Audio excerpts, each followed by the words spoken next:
Hello, everyone. My name is Mark Humes, and I am here to do Aerois. You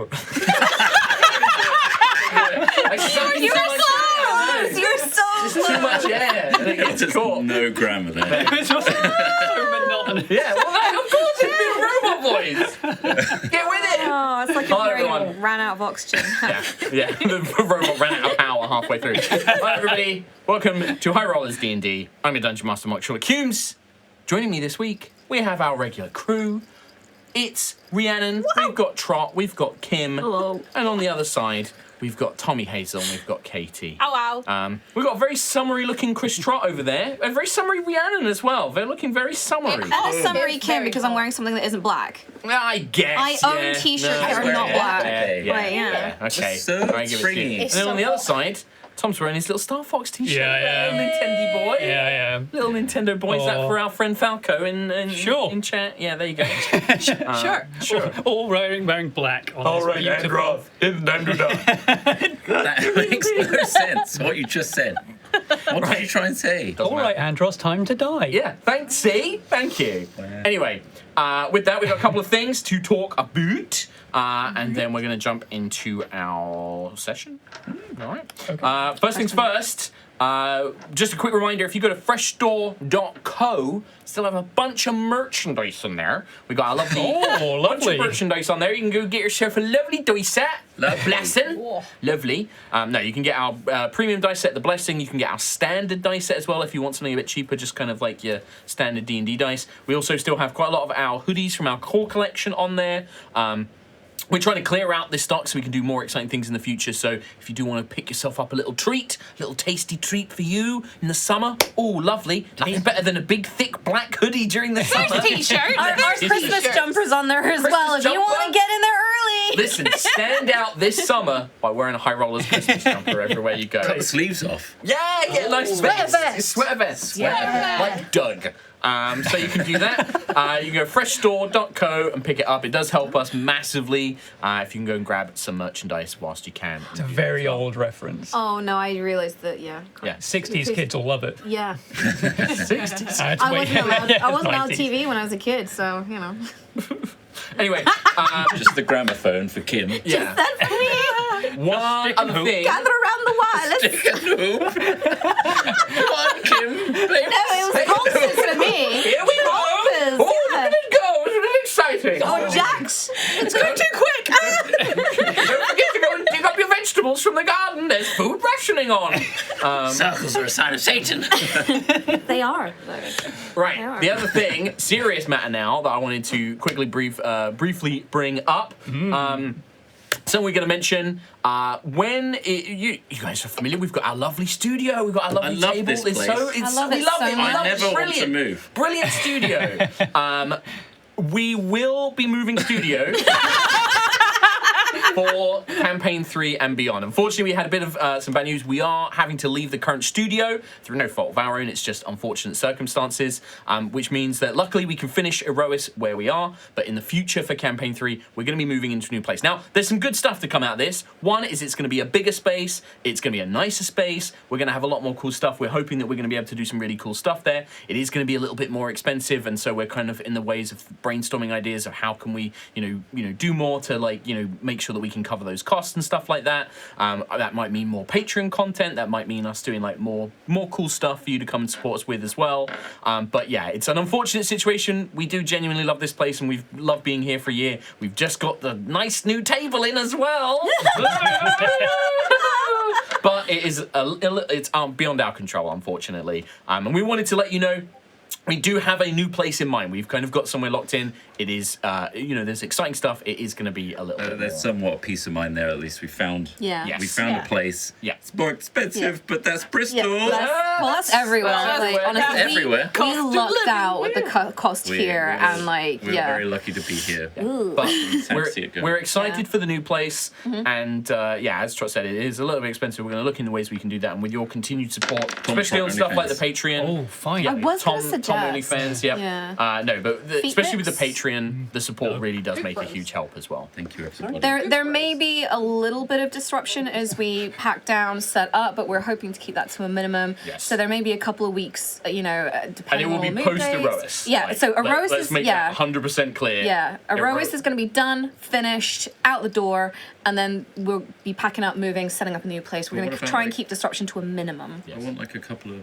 beach episodes before we really Well, we might not get We're those. in astral space. We'll film those on the beach. Yeah. Does Entropis have a beach? It is just one big beach. Oh. It is a beach. One big yeah. dust beach. Yeah. But no, we didn't want to say anything until we had the new place locked in, but now we've kind of got that fairly secured.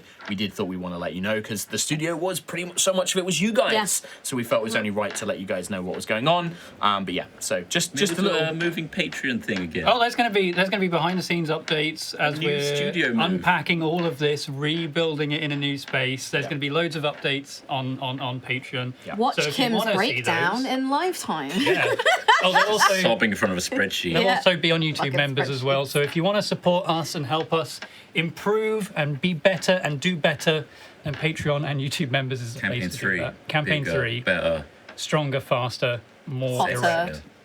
Yeah. Yeah. Arousier? It has AC, so we are upgrading. Yeah, I know, right? Yeah. Whoa. We just got a Dream. Upgrade. £15 fan in here. Yeah, sorry about that. What exciting updates for the people at home. We have aircon! It's a big Very thing! exciting. It gets so hot in here. But yeah, so we thought we'd let you know, but that's a big one for us. Apart from that, we are going to crack on now. So enjoy the Dun-Duns, and we'll come in with a recap, and then we'll jump back into the session.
Hello. Welcome. Wow, guys. That was him. It was Tom. No, so in Tron's defense, Tom started laughing. No, it was and a then quiet laugh. It was just the shut up. Children. It's like a reverse of everyone trying to set Matt off before they go live. I'm just like, no, I'm going to try and set Yeah. the rest of these. All right, guys everyone, off. shut Yeah, but it up. still screws you over though because you have to do the intro. Yeah. That screws me over because I've got to I edit. need a wee. He's going to edit this all Yeah, out. this is Right. him. Go. Are we good? Yeah, I should Everyone got a go couple to the of things out there statements? Sweaty hands. You just got sweaty hands? You need a towel or something? No. Okay. Just sweaty. I need a wee. Yeah. Why did you not go? I'm an idiot. Hey, I'm ready to do. Yeah. I was about to do it and then you said that. Oh, sorry. Well, go ahead. Okay. Now would Last- be a good time to. Son of a bitch. Oh, I don't know what it is when we don't do normal. Anyway. Last time on Aerois, our champions are on their way to the plane of Entropis that sits at the edge of the astral void. Here on Entropis is where they will find the breach point into the far realm to finally confront Hadar, the Red Star, the endless hunger.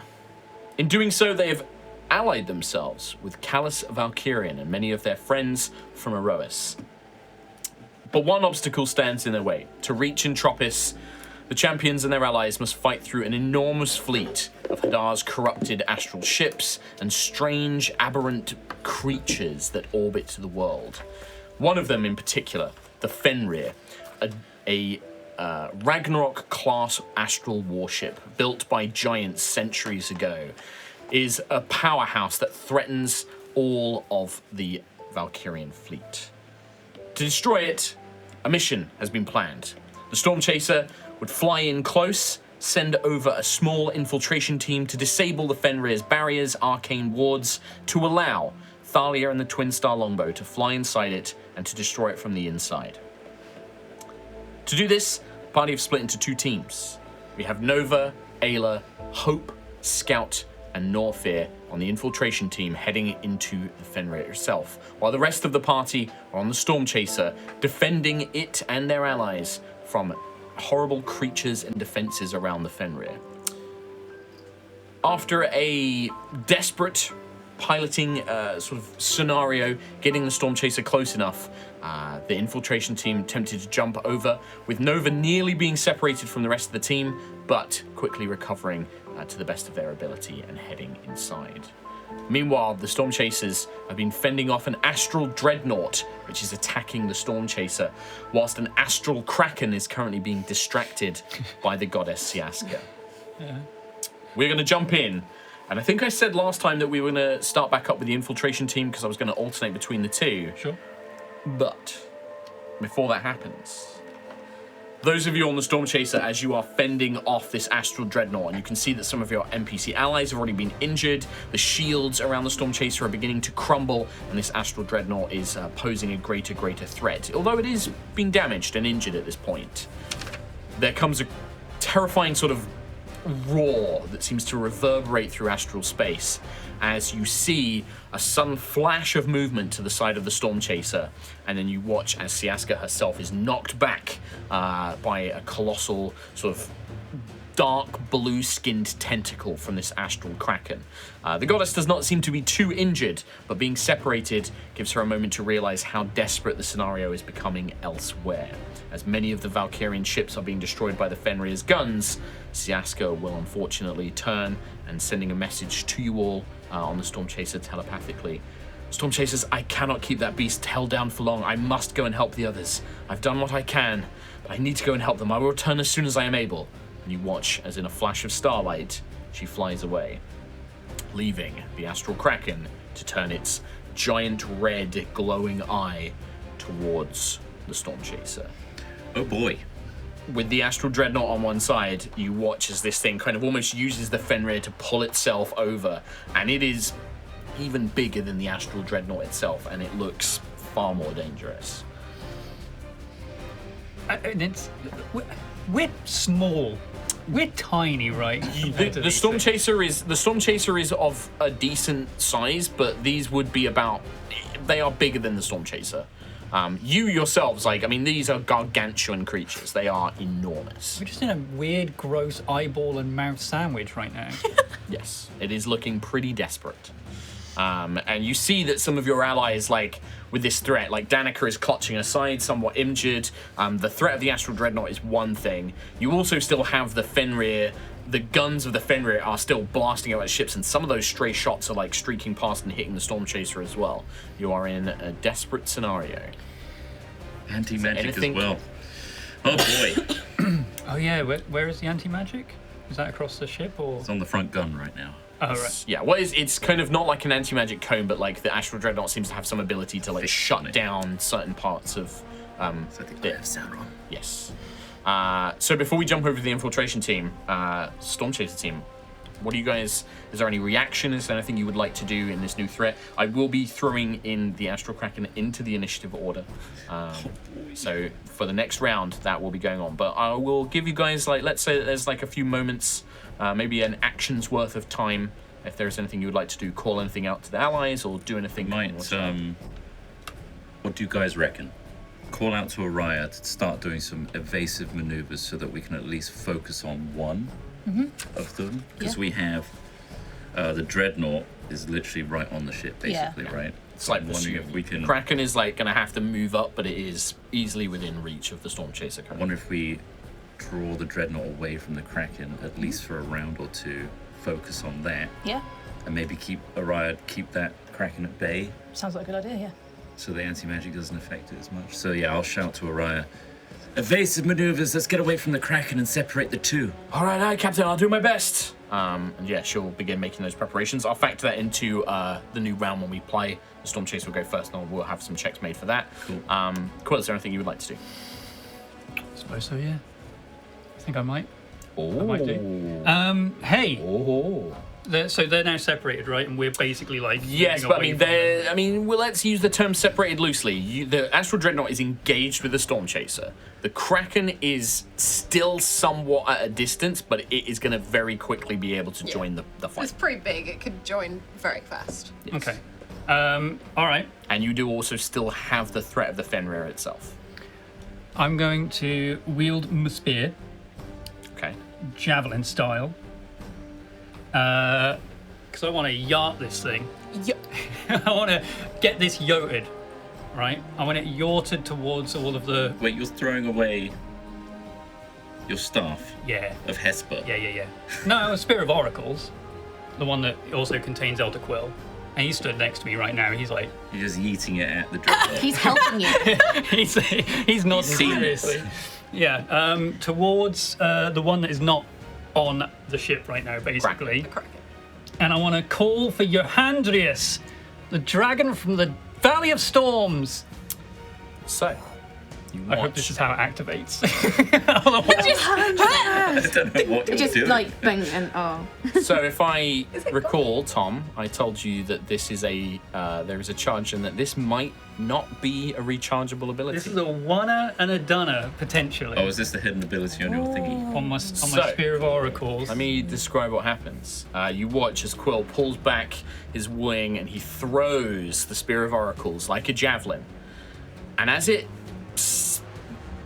careens through astral space, it kind of launches off of the ship, and you watch as soon as the spear kind of hits the outside atmosphere, it does begin to build up almost with frost. Oh, shit, as it begins flying through the air, propelled by the momentum that Quill initially gave it.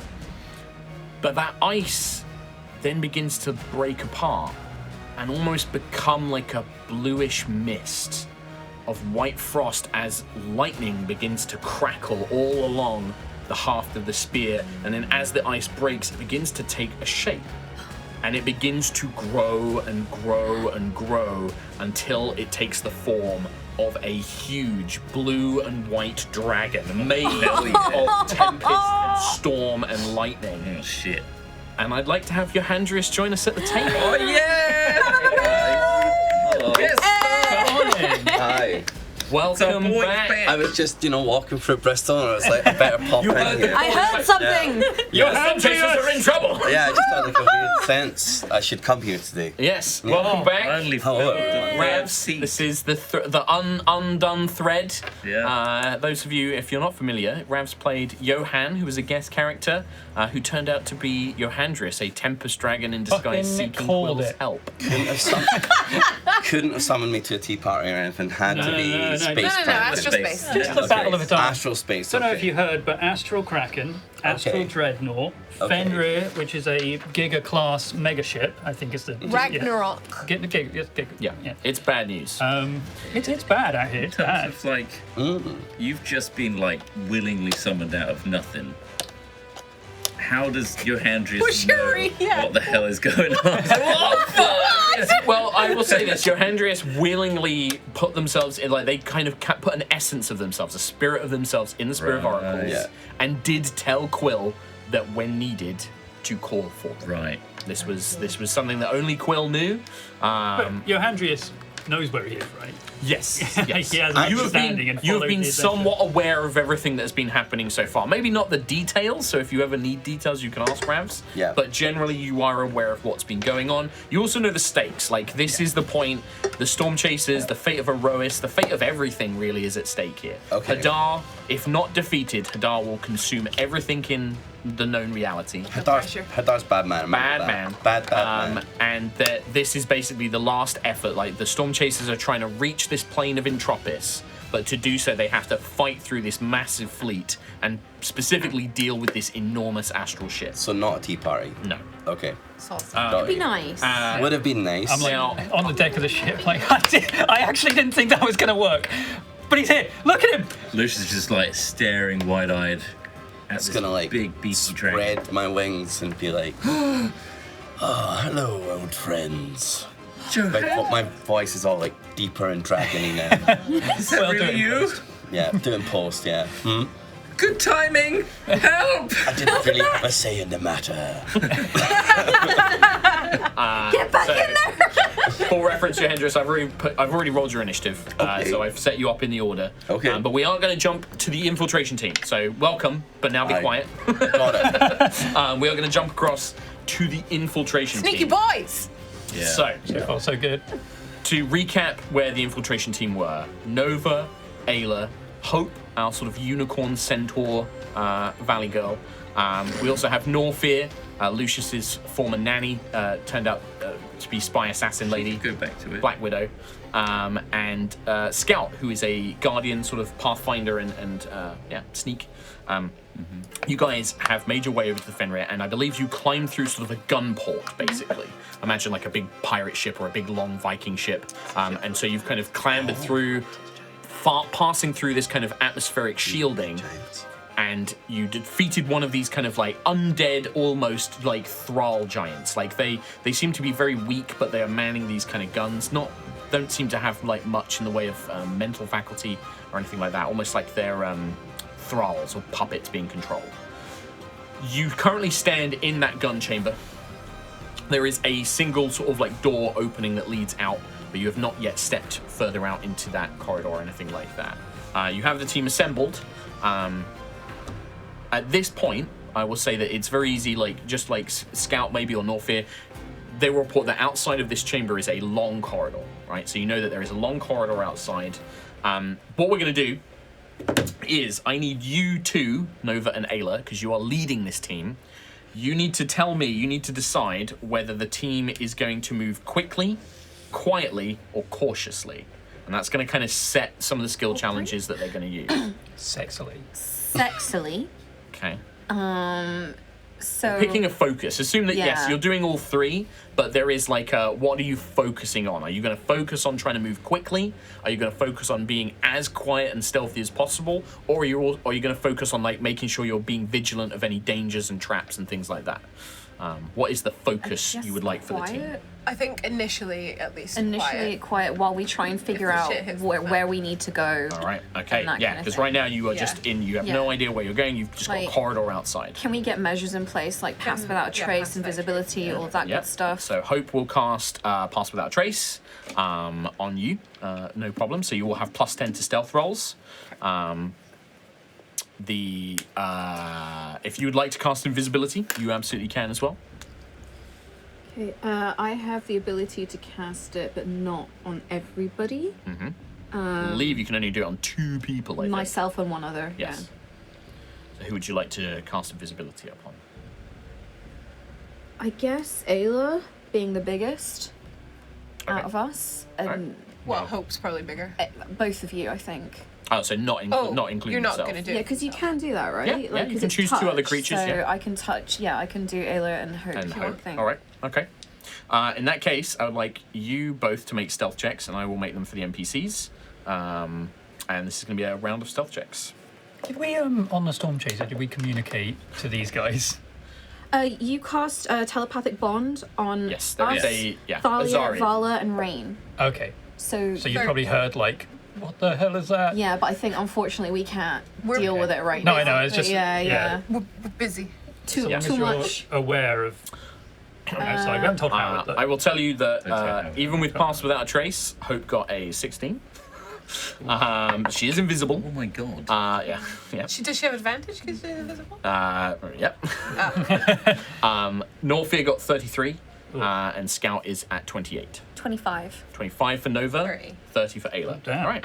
Yeah, you guys. Hope, unfortunately, though she's technically invisible, there is still a lot of noise being made as she makes her way down. She just can't help. There's a lot of Cloppage. Well, there is a lot of clopping. Please don't.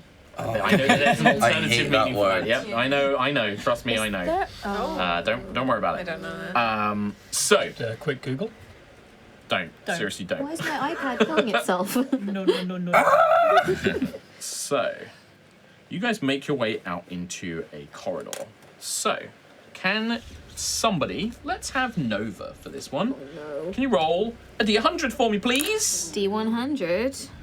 I have tables. Oh dear. 26. 26. No? No, I think that's. Oh, is it 92? I think that's 92. So 92. 92. Okay. And can you roll another D100 for me, please? This is only a 36. 36. Okay. You make your way out into this corridor, and moving quietly, the whole Fenrir ship is dark. There doesn't seem to be much interior lighting, so relying on your dark vision, Scout maybe illuminates one of his eyes, almost like a flashlight passing over, sort of as they sneak around where necessary. And you find this corridor is in pretty bad shape. There is a lot of wreckage. You can see that there was probably a great battle that was fought here a long, long time ago. There are skeletons of giants. You can see dead, still decomposing strangely, carcasses of aberrant-like creatures. There are blood stains, like really dark red stains on the walls and the floor, signs of battle everywhere you go. And the whole place is badly damaged.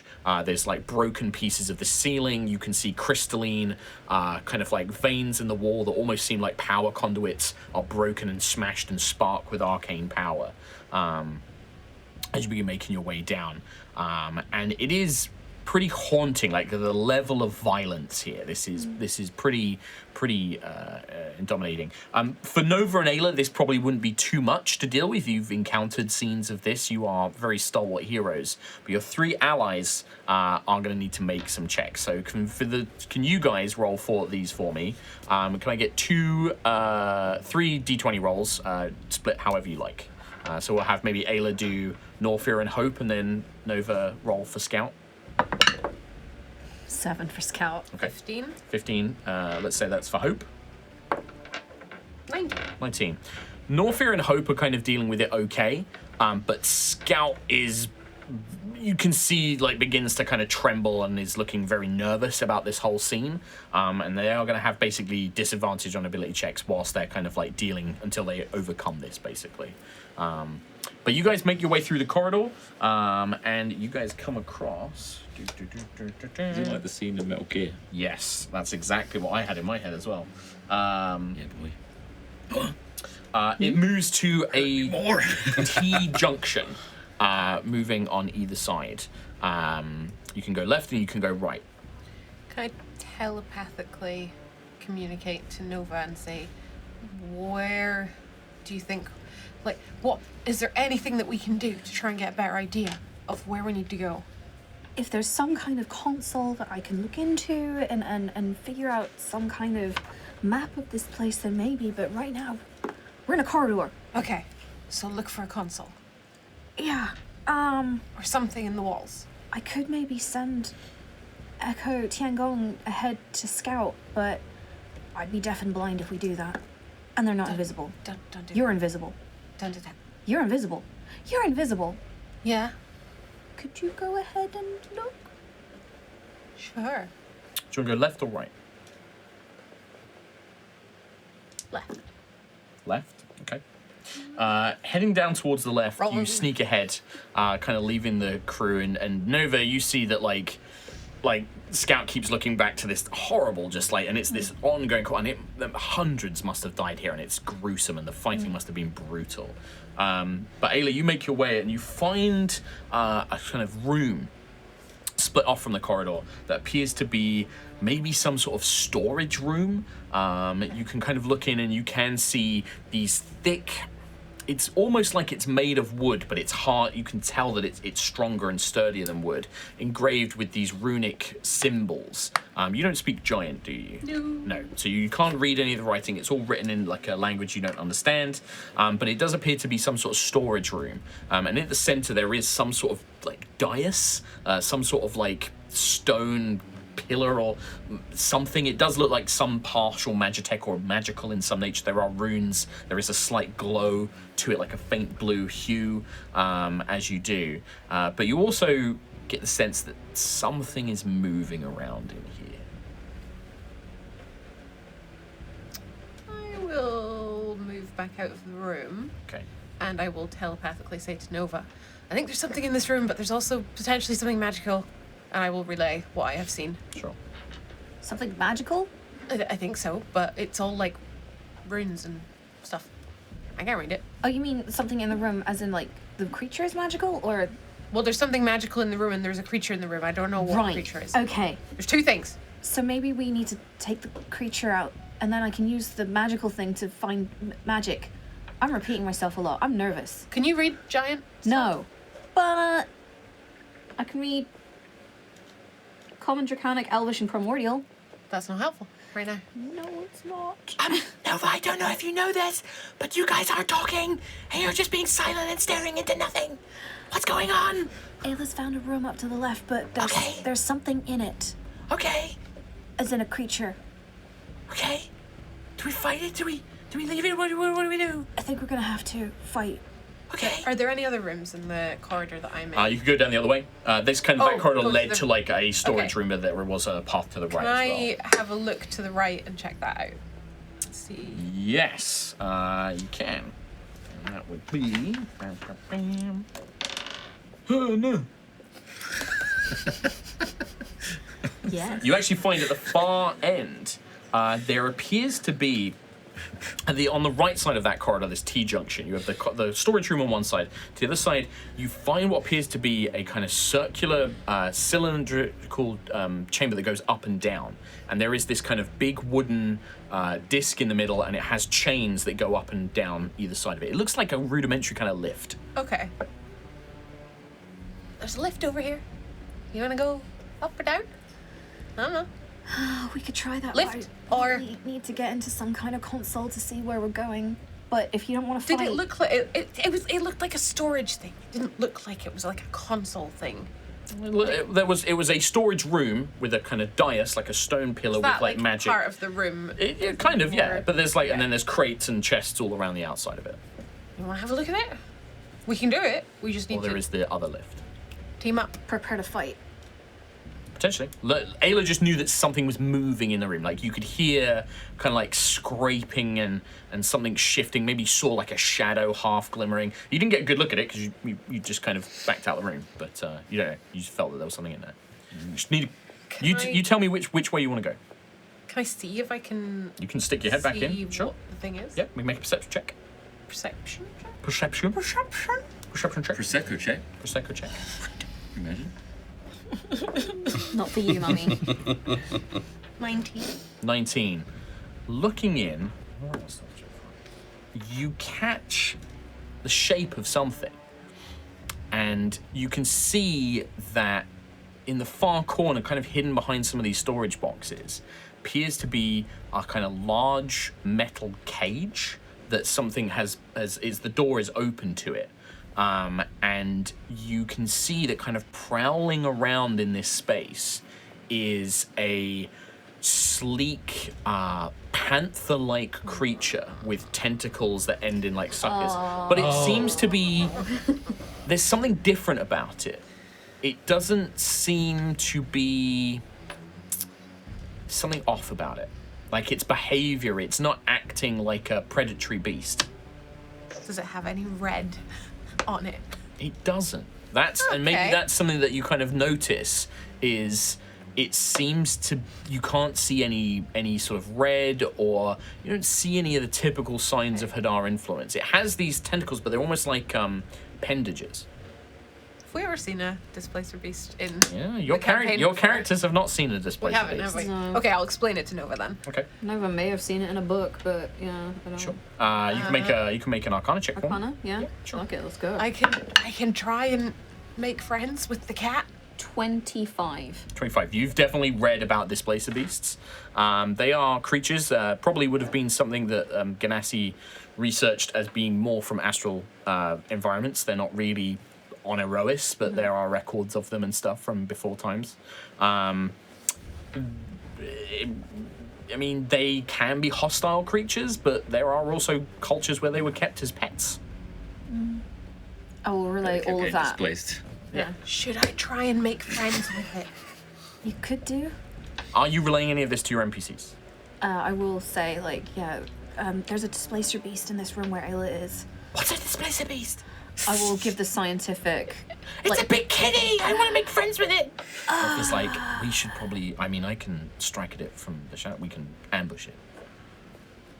Ayla, Scouts Let me just, like, see if trembling. I can, like, I don't know. I'm gonna. we could make friends. Ayla, wait. Let us get into place. You try and make friends. If that doesn't work, we can strike from the shadows. Okay, but I am Right, invisible. but my question is, are you going into that room? I think, yeah. All right, in that case, we will jump back over to the team as we go set up what you guys are going to do next. Kitty! Bring So, Sucky Kitty. Stormchaser team, Hey, what up? we're in a combat encounter. Yeah, we are. Hello. First things first, Lucius, you ordered the I will. crew to be evasive in their sort of actions. So now you gave that to Aerois, but what I'm going to do is at the start of every round, I'm basically going to have you as the captain issue an order to the whole ship. So that will cover engineering, Aerois, navigation, Getting and the Howard to crew. beef up the engines. Yeah. So basically, we're going to do checks to basically the whole crew, whether you want them to be evasive, whether you want them to be aggressive, or whether you want them to use like their wits and intellect to overcome obstacles and problems, right? So right now you have the problem of this Kraken is about to launch itself towards the Stormchaser. You have summoned Johandrius, or Quill has summoned Johandrius, but there is still this imminent threat of another beast potentially flanking and trapping you between the Astral Dreadnaught and the Kraken. So I would like Aerois to make a piloting check. Nova, if you could roll for Howard for me, please. Quill, are you currently navigating? Now I'm gonna make a point. If you choose Mate, to that's navigate, you will not be able to act as normal in the combat round. You're the chosen But one. people need healing. You could have Lookout act as navigator. Lookout is available as an NPC to do that.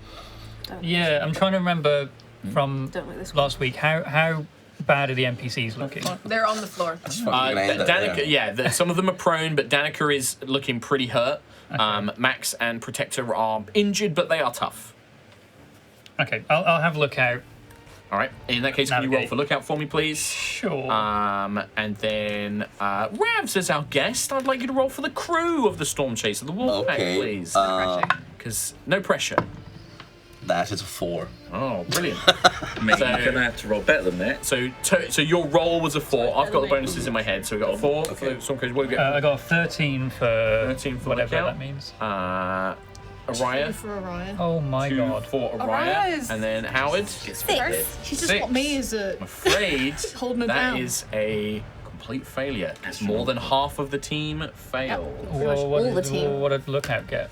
Lookout was successful, but more than half failed. Okay. So at this point, so in trying to kind of evade the Kraken and this thing, Team and everyone's just bashing their heads against the walls. well, it's more that like Oria's There's a like Kraken there, spinning, sir. that everyone's kind of like thrown to the side as Aerois is making these hard, sharp turns, but also try and navigate the fire of the Fenrir and this ongoing massive astral battle around you, and it's just too much. The crew is just too overwhelmed. Everybody in their positions, and unfortunately, only Lookout is really able to kind of maybe chart a course and use the sensors to kind of prevent any sort of like major crashes. However, the Kraken is going to be able to jump and almost get to the other side of the ship. You are now being flanked by both.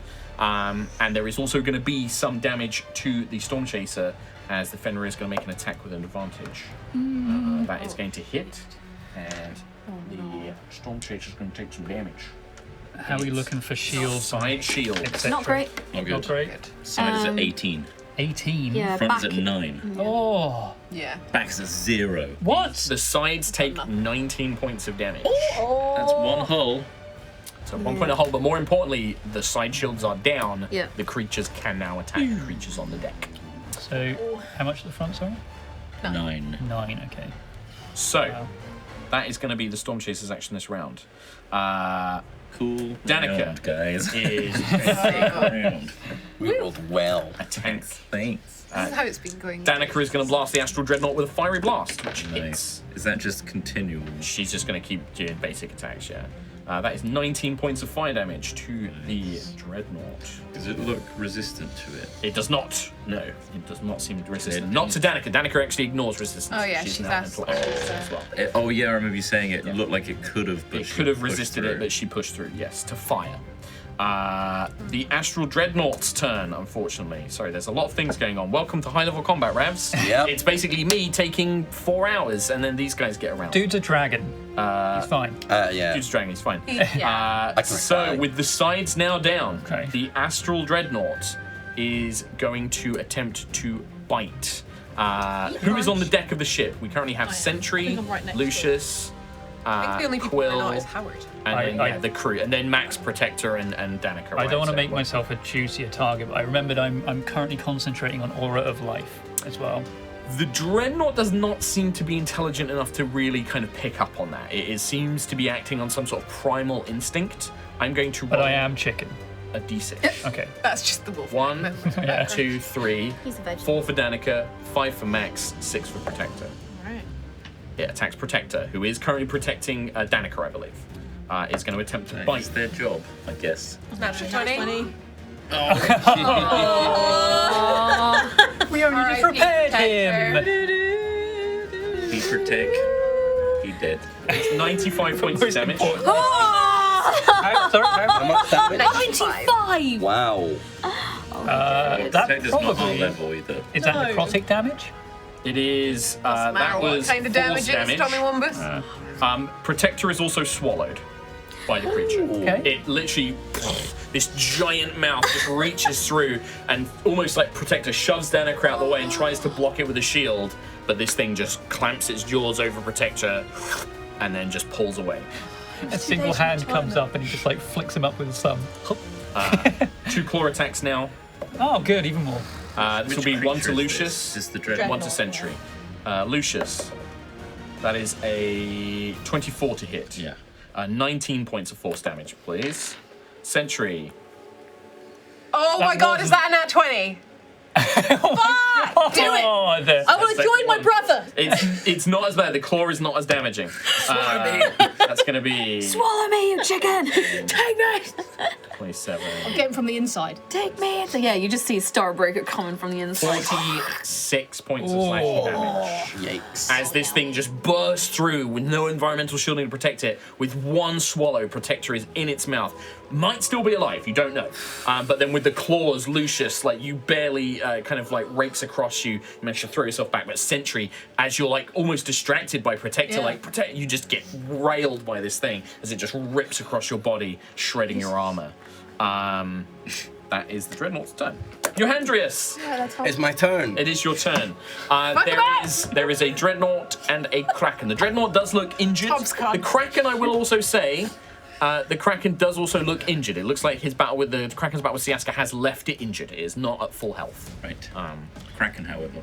That's the Kraken, sorry. The Kraken has been injured. Okay, well, it's the start of my turn. Yes. So anything within 10 feet of me right now. No, wait, 30 feet of me takes 10 lightning damage. Okay, that's going to be both creatures then. Okay. Both creatures are going to take 10.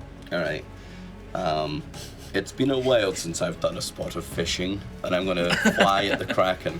Okay. So if you want to engage directly with the Kraken, it means you'll move away from the Dreadnought. So next time the Dreadnought won't be in your aura. It means you're going to go and fly and engage with the Kraken. That's Been in fair. stasis so long. Imagine, because we're going to do theatre of the mind combat in this one. Yeah. We're kind of going to have zones. Okay. So you're going to engage directly with the Kraken. What would you like to do? Can I get a nice line? I'd say you could. You could fly behind the Kraken and line the Dreadnought and the. Nice. I'm just going to go straight away, lightning breath, hit both of them. So read it out for me, man. A 90-foot long, 5-foot wide lightning blast, dex save DC 20, oh, 12d10 damage. Astral Dreadnought gets 0. yeah, how dexterous are they? The Kraken gets. The Kraken's fairly, but it's only an 18, so they're both going to fail. Okay. might That's need to borrow some dice. 12d10 damage. How much? 12d10. Can we just roll on Could you here? roll that on there for me? Because that's going Yeah. to take me forever to roll. 12d10. Here we go. Roll high, baby, roll high. Big whammies. Not bad. 58. 58 damage. 58 points of damage. There are a couple of 2s and 1s in there. And how many of the party are within 60 feet of me right You now? say 58, yes? 58, yes. Give me 1 second. I got a lot of Drag things, it and I'm doing it manually for some reason. Okay, so the lightning blast kind of erupts. This line of lightning just thunders through the Kraken. You see it kind of like flex itself. This is an astral Kraken. For people at home who are like, Krakens are immune to lightning. This is an astral Kraken, Yeah. so it's fine. Mind your business. Yeah, the astral dreadnought, it strikes into it, and you kind of see it like convulse and things like that. There is no sign of Protector. But they both seem that was a powerful strike.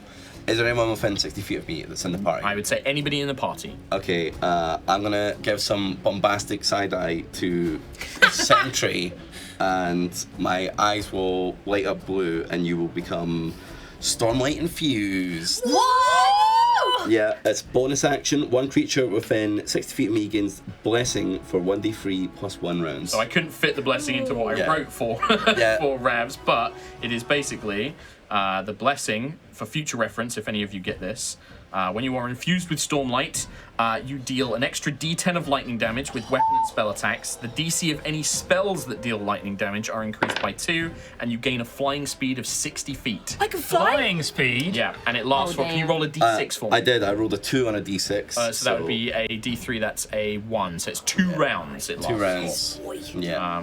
Oh, you. I forgot to put on there as well, but you can. It's only one creature can be blessed at a time. That's fair. So if it recharges, No you problem. have to wait for it to end. All right, and then do I roll to see if I get my lightning back, or is that at the start of the It's at the start of your Got turn. it, no Yeah. problem. Any kind of rechargeability No is always problem. at the start. All right. Sweet, sweet. that's And this cool. Stormlight one's also a recharge, right? Yes, I believe Okay, so. cool. That's my turn. Nice. That's me turn. Yes, it's the same. 5, Pretty good 6. turn. Yeah. Yeah. Turns up, electrocutes, leaves. Basically, yes. Johandrius, good job. Sentwy. I'm gonna fly. I can do that now. Yep, you have a flying speed of 60 feet. I'm gonna fly up to this dreadnought and I'm gonna So you're going to engage the Dreadnaught. engage this boy right in the face. All right. After a good railing. You're gonna engage. Sometimes Is I that say what got things you, and I don't realise what I'm That is saying what got me, that is after what I've got said it. Things are moving fast. Century, that's what I'm saying. Will you marry me? You're staying within the bubble, right? The bubble of the Stormchaser. Oh yeah. Yeah. And just fly up to its like boo-boo. face. Yep. It is like gripping the Stormchaser's hull. It's like Nice. 19 to hit for the first one. 19 will unfortunately not hit, just barely deflected by the creature's thick carapace. All right, I'm gonna. All right, I'm gonna do my driven to purpose for this It's next a D6 one. now, don't forget, yeah. 15 plus 13, 28. That will hit. Fantastic. Right, numbies. Get all the numbies out. All the numbies. Level 3 divine smite, because that's all I've got left. That's what you have left. Yeah, I've used all my 4th and 5th level spells. I've just got ones and twos as well. Okay. What's the lightning spell? 2, 1d10 extra. 1d10 extra. 4. You don't need to cast 4d8, lightning for it to work. It just 1d12, d10. is extra lightning. Yeah, on spells and attacks. Oh, you One dropped of them the dice, just sorry. flipped out. That's that one. Oh, 12. Don't forget as well, Ree, this is a Hadar corrupted creature, so you get the extra 2d8 from Starbreaker. That's a lot of dice to roll. It's not even the Paladins. max for Yeah. her. No. She also has multi-attack. Paladins are favoured by wizards of the coast. Yep. And she has a weapon that's made for this encounter. You should hear a level 20 ability. It's fucking ludicrous. Spells are all bonus action. 31, Oh my god. Every spell. Every spell. What? 42. I just get spell plus slots back 7, if I ask nicely. 50, Sit. 42 plus 7 is 49. 49. So 49 total. Regains 10 health 49. every turn for Plus 10 the minutes. D10 lightning damage. Yeah. Yeah. That's wrong. That's Not incredible. concentration. What? So, flying up, kind of, We're not salty. I guess essentially is this like enraged seeing Protector, is this Yeah. like, okay. She's pissed. So you fly up and slam the spiraling green energy of Starbreaker into this creature's face, and you watch as part of it caves in, breaking away teeth and part of its armored carapace. It is still standing, but it is heavily injured. It is bleeding this like thick black Icarus blood, which seems to be almost streaked with red light, almost like larvae or like worms in its blood. Red glowing worms. That's so cool. Grim. But yeah, anything else since you're in your turn? I'm going to bonus action regain a level 3 spell slot. Alrighty, Quill, you're up, then it's Lucius. Okay. How you gonna follow that out? I'm in this. I just realised. I was just watching. I can't just watch this. No. Quill, Do you then know the Lucius. second attack? Wait, or did you? That was oh, the no, second one. Yeah, Yeah, that one we yeah, missed. Yeah, the first one. yeah. All right, I'm gonna. Can you? Sorry, what spell have you got prepared in your ring? Bacon. I have Bacon. Bacon of Hope. Bacon. Bacon Beacon of of Hope. Hope. Oh, Beacon of Hope. just Okay. me. Sorry. Bacon. That's fine. Because the other one got Yeah. Okay. lesser restoration. Could I make a call for you to cast that this turn? You can try. Okay. Hey, Lucius, Yeah. you wanna Sit and swivel. swivel on this? Quill. I need bacon. I need bacon right now.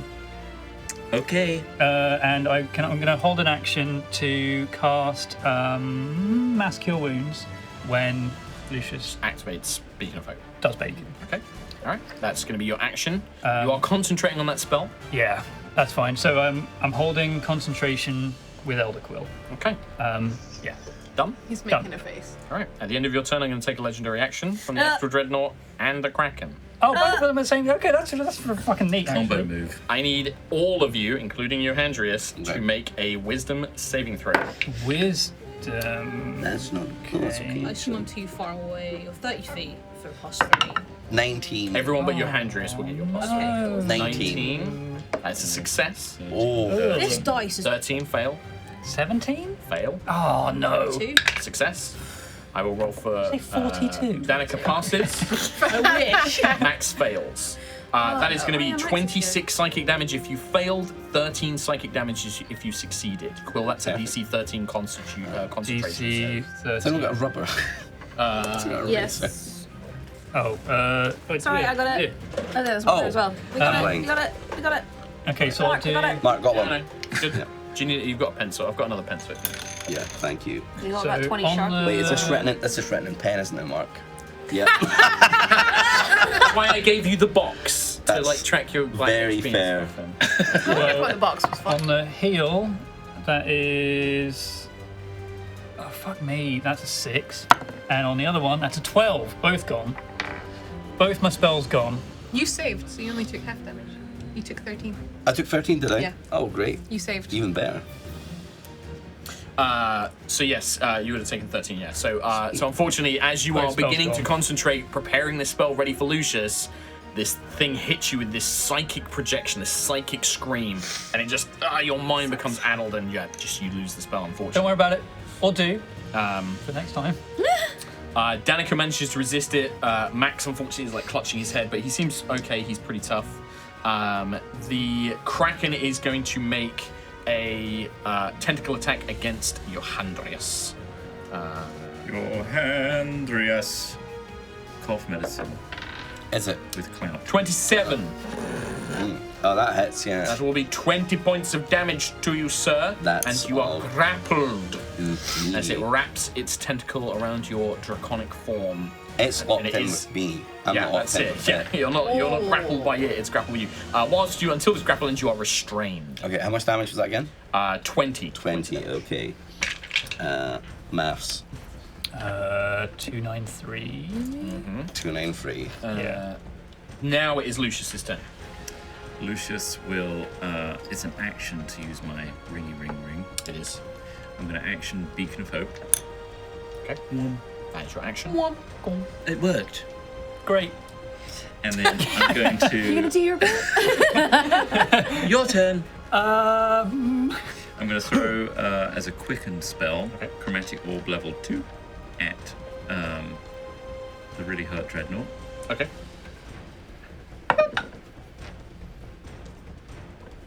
So I'm going to use my other feature to re-roll that. Seeking spell. What'd you get? Spend the seeking. I'm not going to use a sorcery point. I've got one re-roll, I believe, because I have. Something on a saving throw against a Hadar, which I believe you spent. Huh, no, not that. Oh. I've got something that I rarely use. It's a sorcerer thing where I can just redo. Seeking spell. No, it's not a meta magic. I'll use Seeking Spell. I'm pretty sure you don't have just a re-roll and attack thing. Is it from the gauntlet or something? Sorcerer's Versatility. No. It doesn't. Magical Guidance! Oh, woo! I can use one sorcery point to re-roll a d20 instead of. Any d20. Yeah. On attack rolls? When Ability you make check an that ability fails. check that fails. It's not an ability check, it's an attack roll. Yeah, well, fucking sake. That's what I was like, I'm pretty sure That you is don't have a it. powerful ability. If it was attack rolls, yes. It Well, would I just be. mean it's still powerful. That's better though. I've got a 16 plus 13, so That will hit. 29. I hope this late in. Oh yeah, I've got that. It's good for ability checks. Yeah. Then again, I think 48. That's ability checks 18 you're fine points with. of ice, 80 points of ice.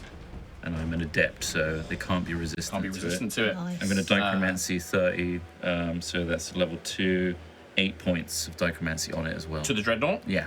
You watch as Lucius, this ball of ice, you throw it as it streaks down, and that where Sentry had injured its face, the bolt of ice kind of strikes through, and imagine probably strikes up into the creature's brain as you watch as its body just kind of slumps down and then begins to pull away from the ship as it is destroyed. Holy crap! You guys dealt a ton of damage to it in the first couple of rounds as well, like Nice. with a lot of the ship weapons and stuff like Turn that. around with my hand still outstretched from the spell, and I'm like, now let's try those evasive maneuvers again, everybody. You watch as, because it wasn't so far, I couldn't resist against it. You watch as debris. You see pieces of ship, astral ships. You see bodies of creatures. You actually see a couple of still living creatures. They look like maybe Valkyrian soldiers. Appear in the creature space outside of the Stormchaser. Appear in astral space where the creature was. As it dies, its body just crumbles away, and you watch as the space where its stomach would have been almost opens like a rift, and all this stuff comes spilling out from its body, including Protector, who is just barely still Oh my alive God. now. How is he still alive? So it's got a dimension belly. Demi-planar God, donjon. I wish I had one of Like- those. Yeah, I'd love that. Did that like explode? It's like an explosion of corpses, or It's like a portal opens up, though you can't see anything. Yeah. And this stuff just comes spilling out of it. Oh. And then when it's done, when everything's out, it just closes and vanishes, this portal. And the body itself disintegrates into nothing. They are currently floating in astral space. They all immediately take, most of the Valkyrian soldiers instantly die. They're just like frozen solid and just... Sucks to be Protector there. you can see Protector still alive and is like reaching towards the Stormchaser. how far away are they? Oh, no, I don't would worry, say I've that the lost- creature was gargantuan, so you're probably looking at about 60 feet away from the Stormchaser's hull. I've lost my concentration anyway, so it doesn't matter. Right. With that, Lucius, great job on defeating that creature. Hell yeah! At the end of your turn, Lucius, the Kraken is going to attack you with one of its tentacles. The Astral Kraken. That is a 20 to hit.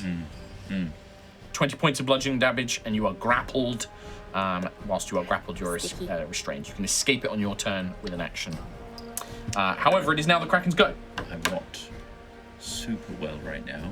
That's good, Might be in a because single digit. Okay, concentration check as well. Concentration check on bacon. oh, that's true. Yes, please. Yeah, I mean that was DC 10.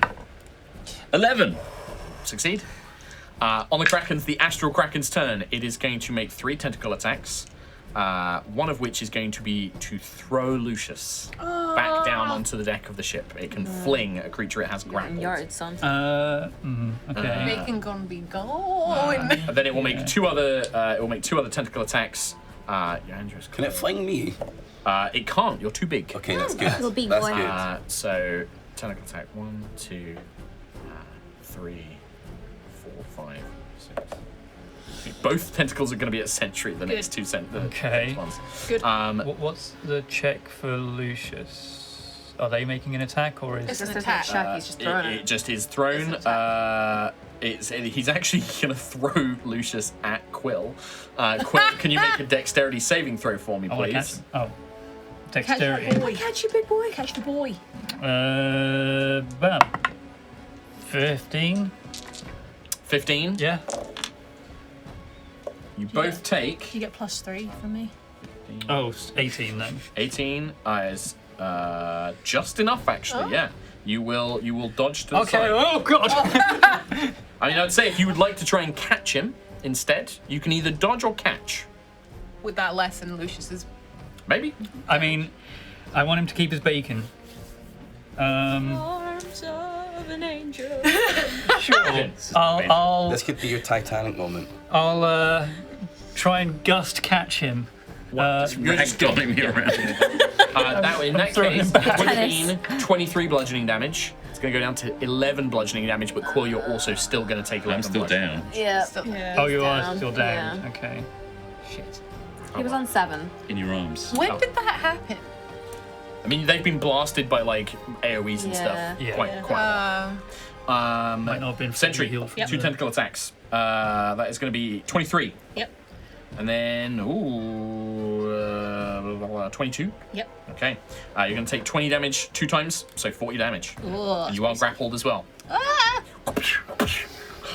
It kind of just grips you in its tentacles. So currently Johandrius and Sentry are both being grappled. Cool. The Kraken also gets its legendary actions back. Finally, at the very bottom of the round, in fact, need to remember you are currently Max's ward, so you do have a higher AC and Dex saving throws as well. You get +2 to AC, Oh, +2 okay. Dex saves, So, and he I mean, I can passed take that Dex damage save for you anyway, as well. right? Yeah, you did. But do remind me, whenever you take damage, say, can Max take that for me if you need him to? Okay. Because he can take damage for you. Yeah. But you need to remind me. Okay, so my con saves would have been lower as well. Yes. That's fine. Max is going to call down a Flame Strike on the Kraken, to which it fails. The Kraken is going to take some damage. Do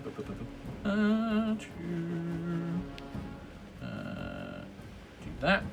So you watch as Max will kind of call down Flames of Gideon and kind of call it down on top of the Kraken's head. Protector is literally restrained, like they're floating in astral space. They cannot do anything until they are rescued, until they are inside the ship. Okay. That brings us to an end on the Stormchaser's battle round 1. We're going to jump back over to infiltration team. You have kind of regathered outside the doorway into this storage room. Nova, you can now see what Ayla was describing. This is a storage room. You can see there are rows and rows of these kind of chests and crates and barrels, but these like almost imagine like futuristic Viking, like carved from wood but with elements of Magitech, carved with these giant runes. In the middle there is this giant stone dais. It looks like it might be something that a giant would be at waist height to a giant, so to you it's like taller than you are. But you can see that there are crystals and there is Magitech and magic glowing throughout it. But Norfir will confirm what Ayla saw and sort of point in the direction of the shadows. I see it as well. Well, I just kind of say, like, it's some sort of creature. Do you think it's a good creature? The cage is open. It's hard to tell. I've never seen anything like that before. I think it's... I want to make it... Can I pet it? I want to be friends. I mean, Nova, do you think you could use that thing? Do you want to go in here? I can try and make something out of it. Do you want to? Giant. Can Tiangong read giant? That's a good point. Tiangong is an ancient being of immense Aw. power. I will say this. I will say Tiangong can, if you manifest the echo. They have to be like physically present, because you don't have like the you don't have the Eldritch Invocation, because like normally I would argue that any of Tiangong's powers would come from your Eldritch Invocations. I will say that yes, but it might take some time because of the connection. You have to like relay the information. They have to relay it back to you. Could I manifest Tiangong on the dais? You can. They will be very visible. Yeah. The other thing I will also say to you is, looking at these runes, do any of you speak Dwarven? I do. You speak Dwarven? Yeah. Scout does, as does Norfir as well. Do you speak Dwarven? So Ayla, Norfir, and Scout. Norfir and Scout would probably point out, like, I can't read Giant, but some of those runes, it looks kind of Dwarvenish. Like, I think I can read some of it. So the other option is anybody who can speak Dwarvish can analyze it, but you're not 100% sure if it's going to be a one-to-one translation. But yeah, I'd say that Tiangong probably can. It will just probably take longer. Yeah. Do you want to summon Tiangong on the dice? I'll relay that. Like, Tiangong can do it, but they'll be seen. They'll be very visible up there. So maybe if I work with Tiangong and you guys deal with the Displacer Beast, make friends with it, kill it, I don't care. Just stop it from attacking us. Yeah. You tell the NPCs what you want them to do as well. Yeah. I'm gonna like make little RP commentary, but I'm not gonna have them decide to do things unless you tell them to.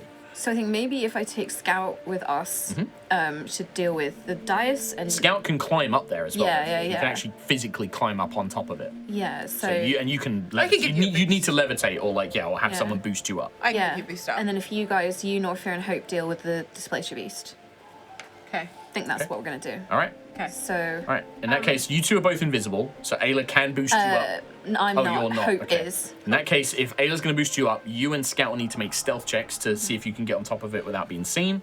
And then you decide what you, Norfir, and Hope are going to do about this creature. Whether you're going to attack it or whether you're going to try and befriend it, you decide what you want to do. Can I Oh, you got to be shitting me! You get a +10. pass that trace? It rolled over into a nat 1. 11, 12, Table's 13, not 14. spirit leveled. 14. Nice. Table, Okay. yeah. So you boost Nova up. Scout just basically walks up to it, puts his little kind of like climby wheels, and just goes straight up. Do you summon Tiangong when you get up there? Okay. You can see, you can basically stand on it. It's so big, you know, this is a giant's console almost. Like you and Tiangong kind of just hovers in the air, I guess, slightly. You're kind of stood on it, and Scout's only little, so he's kind of perched on the side. There's probably just about enough room for you and Tiangong, and then Scout is sort of hanging on the side. You can see a complex series of giant's runes. You can see these crystals. You can see that there is Magitech element built into here. But when you do, Nova, as you put one of your feet just taps one of these crystals, and it lets out this kind of dull tone, like a boom, and then you hear in a giant speaking, like you hear a kind of Dorgoth or something like that, like a kind of giant word. And the rest of you who are on the ground, the creature, whoosh, and its ears kind of whoosh, flick up. It kind of like prowls, and you see it shimmer, and then it basically kind of blurs into a multitude of the same creature as it begins prowling towards the pedestal, looking like it's about to pounce. It doesn't look like it's spotted the rest of you yet, but it has spotted Nova on top. Hi. Well, I guess we're gonna have to kill it then. Okay. Or calm it down. What would you like to do? I'd say this is down to Ayla. You're kind of Yeah, it's down to you're you. commanding the other two right now. Northie's got like a blade Oh, out. do you have any way of calming I'm animals? really good with animals. Okay, try it. Okay. And if it doesn't work, though, Norfear and I are going to attack. Sure. Hope will move out into the open space.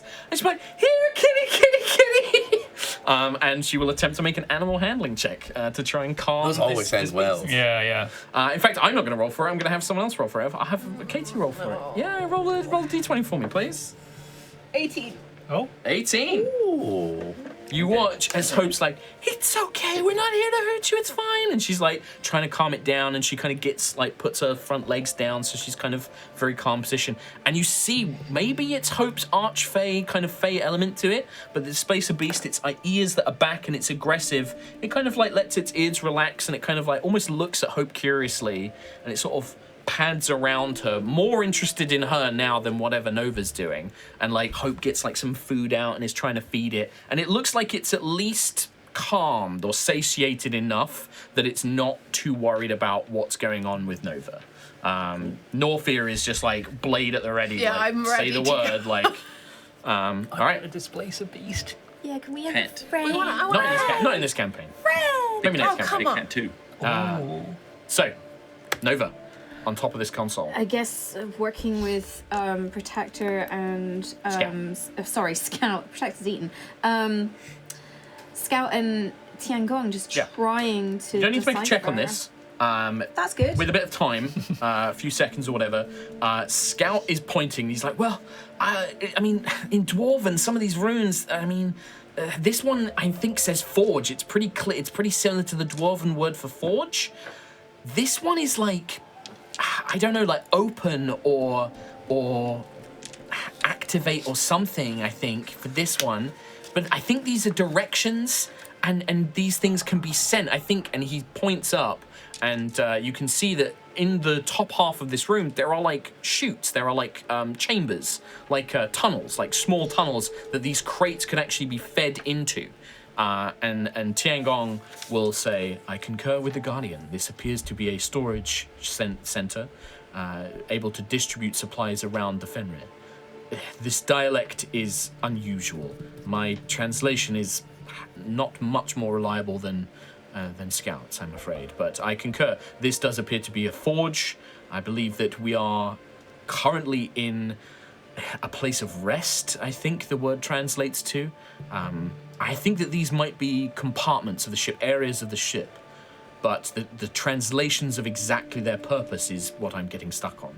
I think that we have rest to use, to open. I'm not sure what this one is. Forge is quite clear. This one is almost... I'm trying to think of a... like replenishment or nourishment. And this one appears to be knowledge or lore. These are different areas of the ship that we can access. So we need to bring the barriers down so they can attack the ship. So nourishment is probably some kind of canteen or kitchen. Do undead giants eat? What do they eat? I don't even want to know. They're always dead. Forge is, yeah, forge is some kind of making space. Knowledge. Probably if we go the knowledge area, then that would give us more information on how to bring the barriers down, at least. If nothing else, it may help us identify these different ship areas. It may have clearer information.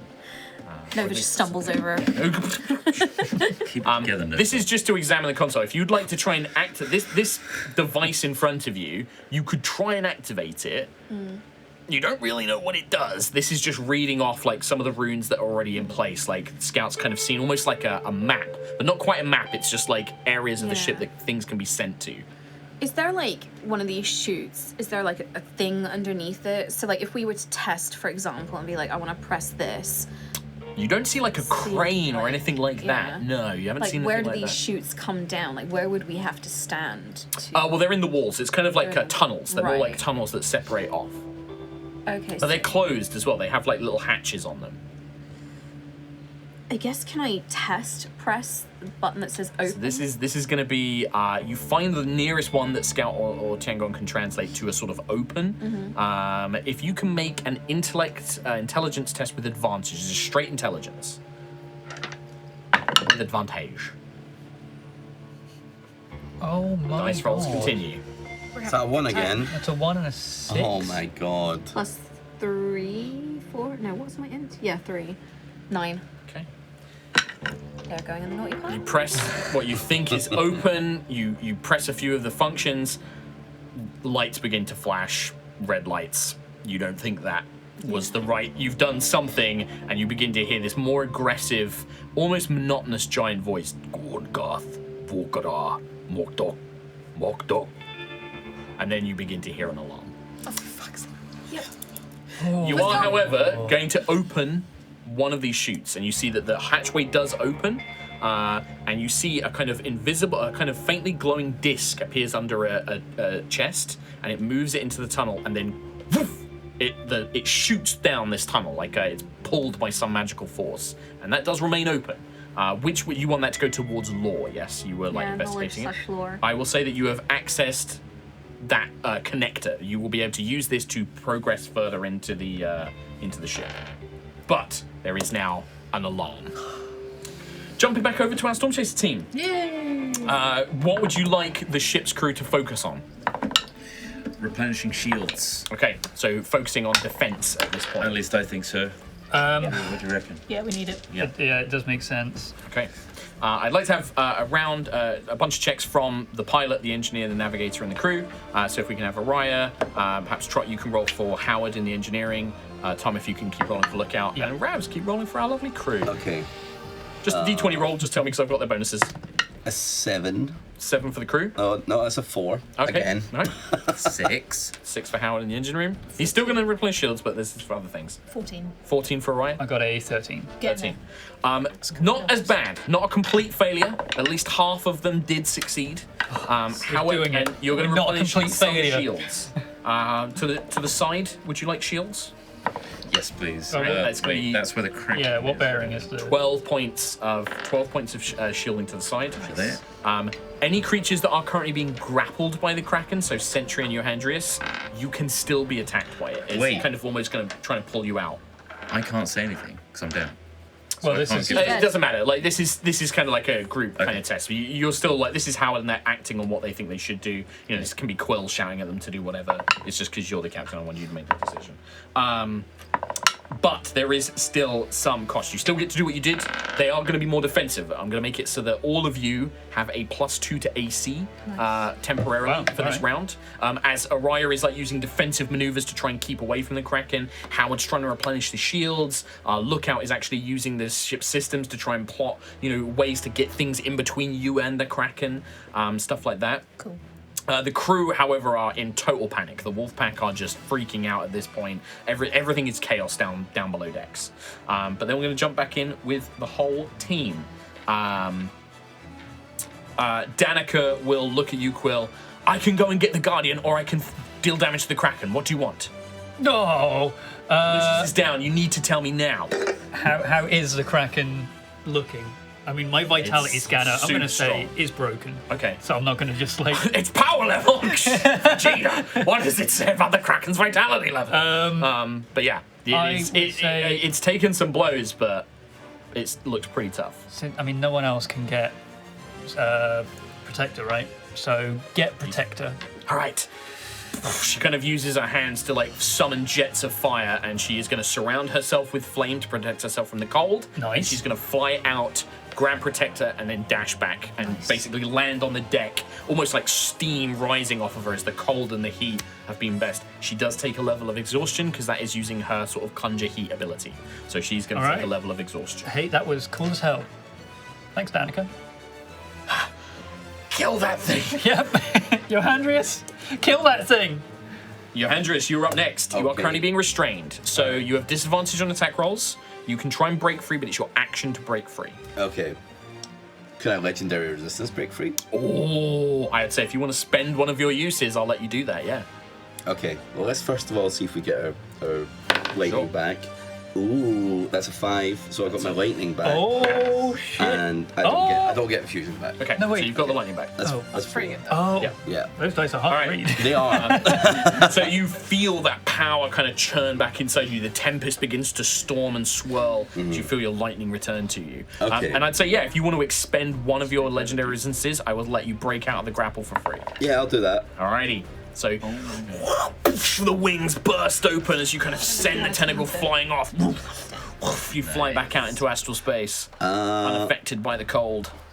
Is there any other like plebs I can line up a shot on as well? So keep in mind, imagine Rav's like this is like one of those big climactic Grandiose, fights in yeah. Star Wars. Like there are Okay. millions of ships all around you. The big Fenrir itself. I mean, you could try and strike that with Yeah. lightning as well. But there's all these like little creatures and ships that are flying around you the whole time Okay. as well. All right, that's gonna get myself a good angle and maybe try hit. Can I hit the Kraken and the Fenrir? Yeah, if you want to. Yeah. I'll aim for that. Sure. Just Okay. see a That's what window the and like alarm Nova's was. running past. So, yep, same again. 90 foot long line, 5 foot wide lightning blast. Dex DC 20. Kraken rolls a 1 for a -1.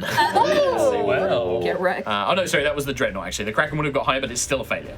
Okay. The Fenrir itself, as the lightning strikes, it almost hits a barrier like 200 feet around the Fenrir and just dissipates. Okay, very You hear a fair. distant alarm. I'm gonna need that magical rolling You do that here. 10d12. Someone 12 D10, 12d10. please. Oh, 12d10. Yeah. Okay. 1, 2, 3, 4, 5, 6, 7, 8, 9, 10, 11, 12. I can count. Not as. Oh, no, 69. 69. Blaze it or something. That's the weed number. Yeah. That's the weed number. 69 0. So again, you kind of fly back and just let this blast of lightning echo, and it kind of catches some of the tentacles. Yeah. Kind of causes the whole Kraken And- a spasm. I'm gonna try fly around to put myself between the ship and the Kraken. I'd say with Oh. Aerois managing to pull a little bit away, yeah, Johandrius is going to block the direction. And with its shields up, I will say that as long as you are in that position and you are currently conscious, it has to attack you before it can attack anyone on the deck of the ship. Sentry is still grapple with it, so it can attack Sentry. That's fair. All right. In your current form, are you like opaque or do you look like a misty ghost?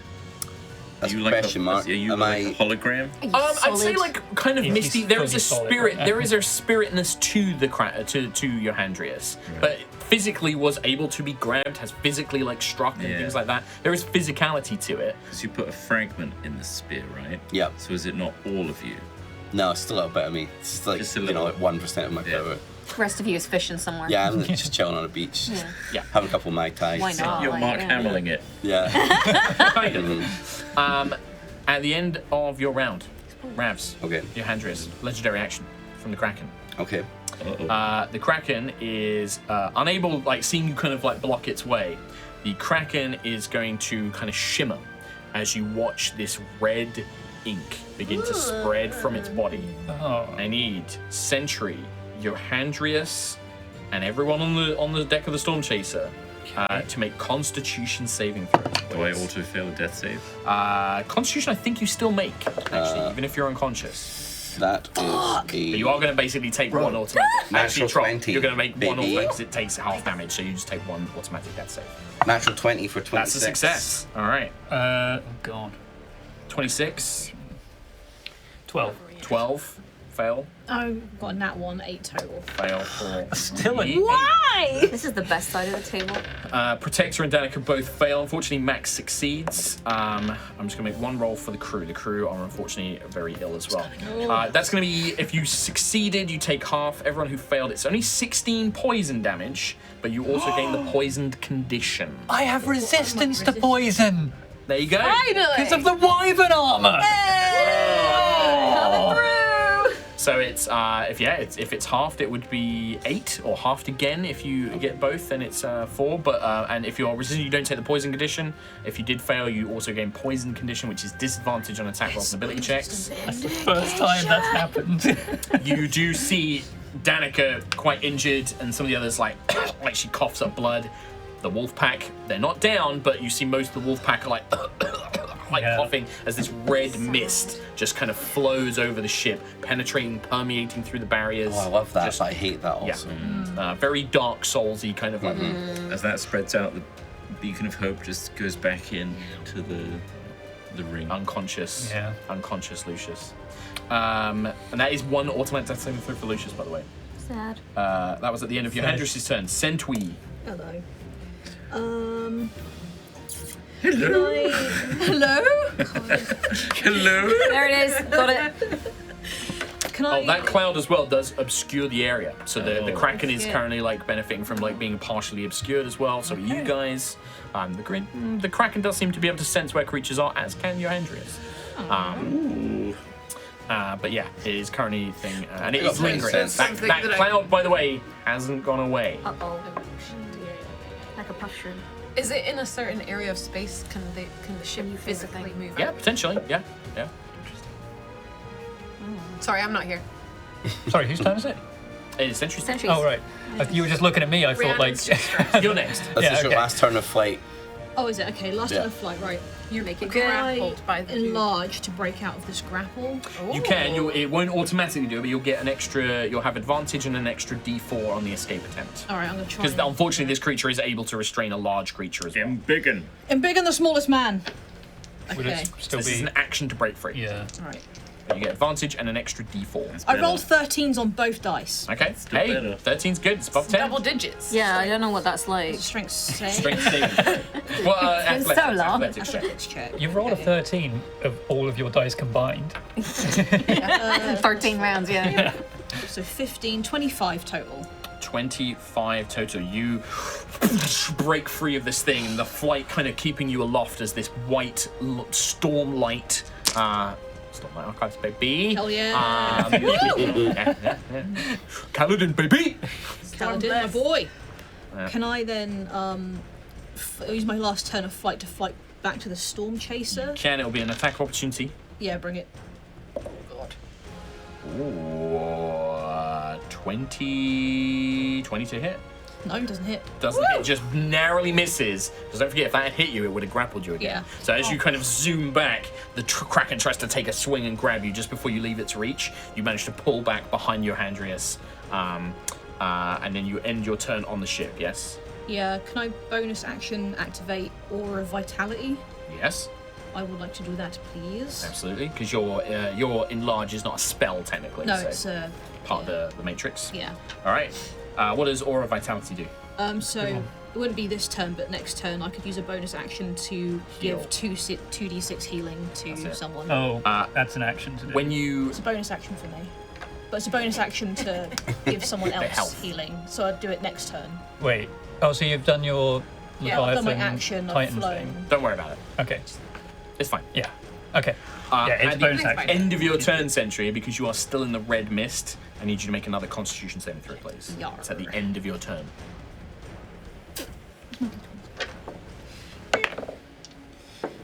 16, 15. 15 total, you're going to take 16 poison damage. So if you have any resistance, you can Take half it. 8. Okay.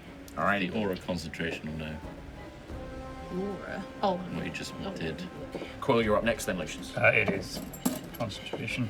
It is. So Okay. DC 10. 14! You're fine. All right, Quill. Why are you doing this now? I'm gonna do my Mass Cure Wounds. Okie dokie. I'm gonna do this at 6th level. Okay. So it's gonna be 48 to. Is it everyone? No, it's not. Is it? It's 6 creatures. 6 creatures. Who are you picking? Lucy, Lucius? Goosey. I don't know who that is. Oh, myself. Quill? That's Goosey.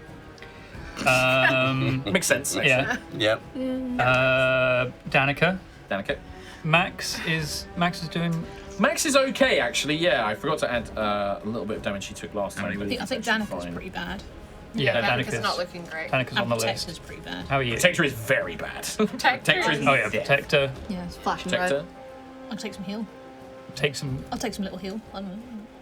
Sure, it's either that or I guess the crew. Sentry doesn't usually say, I'll take some heals. If so Sentry shoot is saying Sentry I'll take heal. some heal, then Sentry, and then one more can go to Wolfpack. Oh, yeah. You're one member. one member of the wolf pack. Sure. Yep. Okay. Let's say Jeff. Sure. Jeff gets it. You named them all. I need the Oh, need that's your mouth. good. Then we Oh, rolled you meant, yeah. which Gonna need one the died. damage. Sorry, no, that's gonna be really sad. Yeah, we lost a whole bunch Yeah, we lost- recently. Oh, that's depressing. Who did we lose, Tom? 48. Nigel. Don't interrupt him. He's got to do this. I need this first. Yeah. Pascal, Nigel, and Bob. And then That's Nigel as well. interesting. The dice are floating. Okay, here we go. It's a holy shit. That's 30. Oh, What nice. HP? Nice. What level was that spell? 6. Okay. But it was a very good roll. That was really good. 48. Back up. Basically Back up. full health. BB. Yep. Ready to go. I mean, you're actually not far off, right? What? Like What is 30 your- is like a third of your health. Quarter. Oh, okay. All right. Whereas it's like a tenth of Ayla's. So Quill, 338. you let out these waves of healing. You see many of your allies kind of reinvigorated as this kind of thing. Anything else on your turn? Movement and bonus action. I am going. Imagine to... that this mist is still sticking with the Stormchaser. On the Stormchaser's turn, it may be able to get away from the mist. We're going to roll to see if like Ayla's able to. It does seem like it is moving, like the Kraken is able to like maneuver it a little bit, but it is going to follow you a little bit. So, is there anywhere on the deck of the ship that is? Whole ship is I'm just going to stay pretty much central then to Any bonus action? try and hit anyone. No, but I do have a question. Do I actually still have Elder Quill? If Yes. okay, cool. Then that's my turn. The spear was a vessel to get Ravs to be. Yeah. So it's That has been you. all right. That's unfortunately another con save at the end of your turn for the red mist. Okay. Oh, 3, because I'm that's like 4. Yeah, billion. No, 21. 21. Plus sentries. Yeah. 21 is still not enough. That's 16 Is it points not? in damage. Wow. So halved because of. I'm guessing it's Yes. more of a Hadar thing. We've than a- It's very tough. Kraken. Yeah, it's the DC is quite high. Lucius, you are up. I am up. I go prone to standing. Yep. You're on the deck. I'm You going. were in my arms, so Quill. I pat your butt. Give those fan artists what they want. Yeah. That's my turn. Processing An entire emotions. action to What, just get go. butt pat to go. Feeling complicated things. I'm going to. Go get him, Tiger.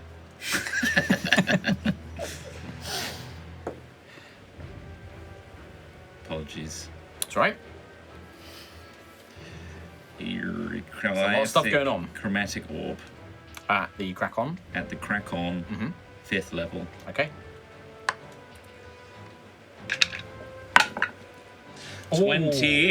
29. 29 will hit. 78. What type of damage? I'm going to go with ice. Doesn't matter. You actually, unless it's 17. immune, doesn't matter. 18. What? 18 damage. Yeah. 18 points. Just Yeah, 18. It's not amazing. 18. Yeah. Any ones in there? Yeah, that was turning the ones into Oh god. twos. I rolled a 50. Oh, I rolled a 1, 1, 3, 2, 4. Fucking hell. So turn those to 2s, I guess. But Yeah, I did. oh Yeah. Yeah, it's still Wow. Pretty brutal. The ice does kind of shatter against the creature. It does kind of cause it to stumble for a minute, but just roars defiantly, its big beak opening. And you see that when it opens its giant beak, inside its mouth, are thousands of tiny, smaller mouths. Oh, yeah. I'm gonna dichromancy Nice. into that Okay. for 10 points Level of 10. ice.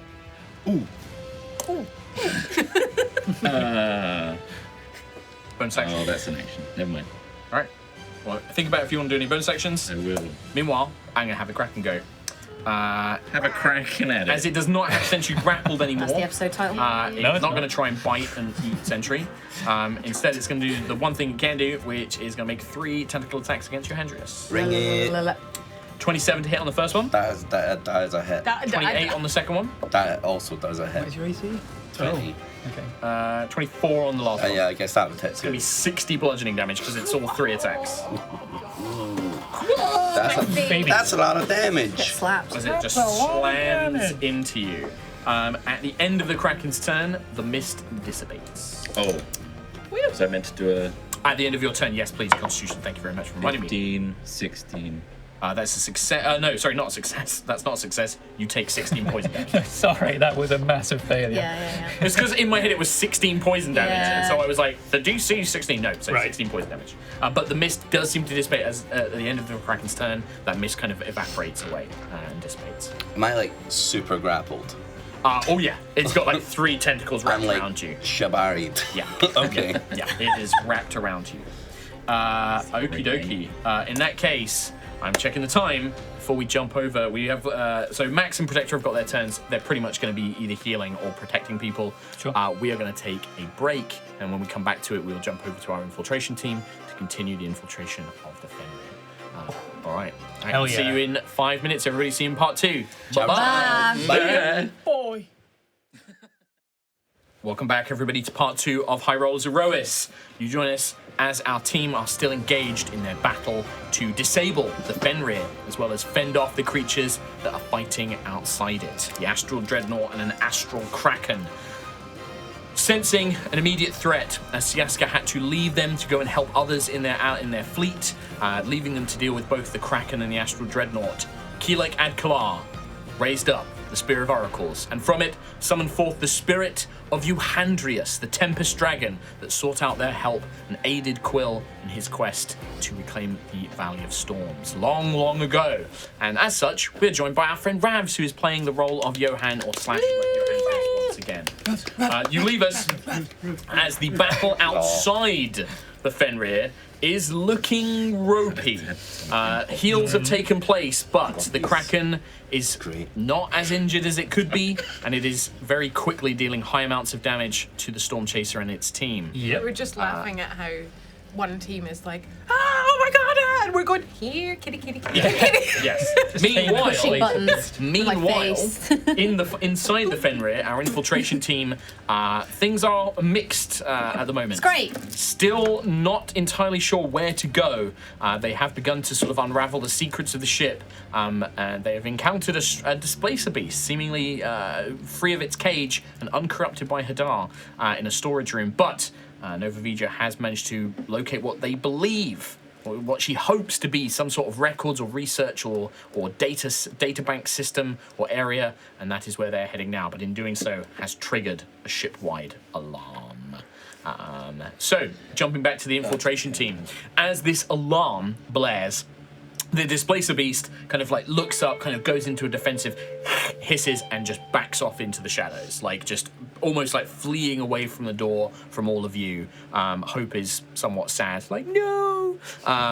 But you hear heavy footsteps echoing, probably still a distance away, but you can hear the sound of foes incoming. One of these hatches leading from the storage chamber, some sort of tunnel system, Jeffrey tube, which is used to transport goods around the Fenrir, is opened. What do you guys do? Get in the Jeffrey's tube. Get in the tube. Get in the tube. Get in the tube. Get in the Right. tube. When you make your way towards Close it, the tube behind it. okay, well, brief seconds. When you move up towards the tube, there is a kind of faint glowing and a kind of disc of force sort of lifts up into the air under your feet, and begins to load itself into this kind of big tunnel. And you can feel that there is this magical force pulling from inside it. If you'd like to try and close it, I'm going to need somebody, probably Ayla, as you're the one who suggested it, to make a... Let's make this acrobatics, to try and grab the thing quickly before you are pulled along. We're all gonna need to hold on, because this is probably gonna go fast.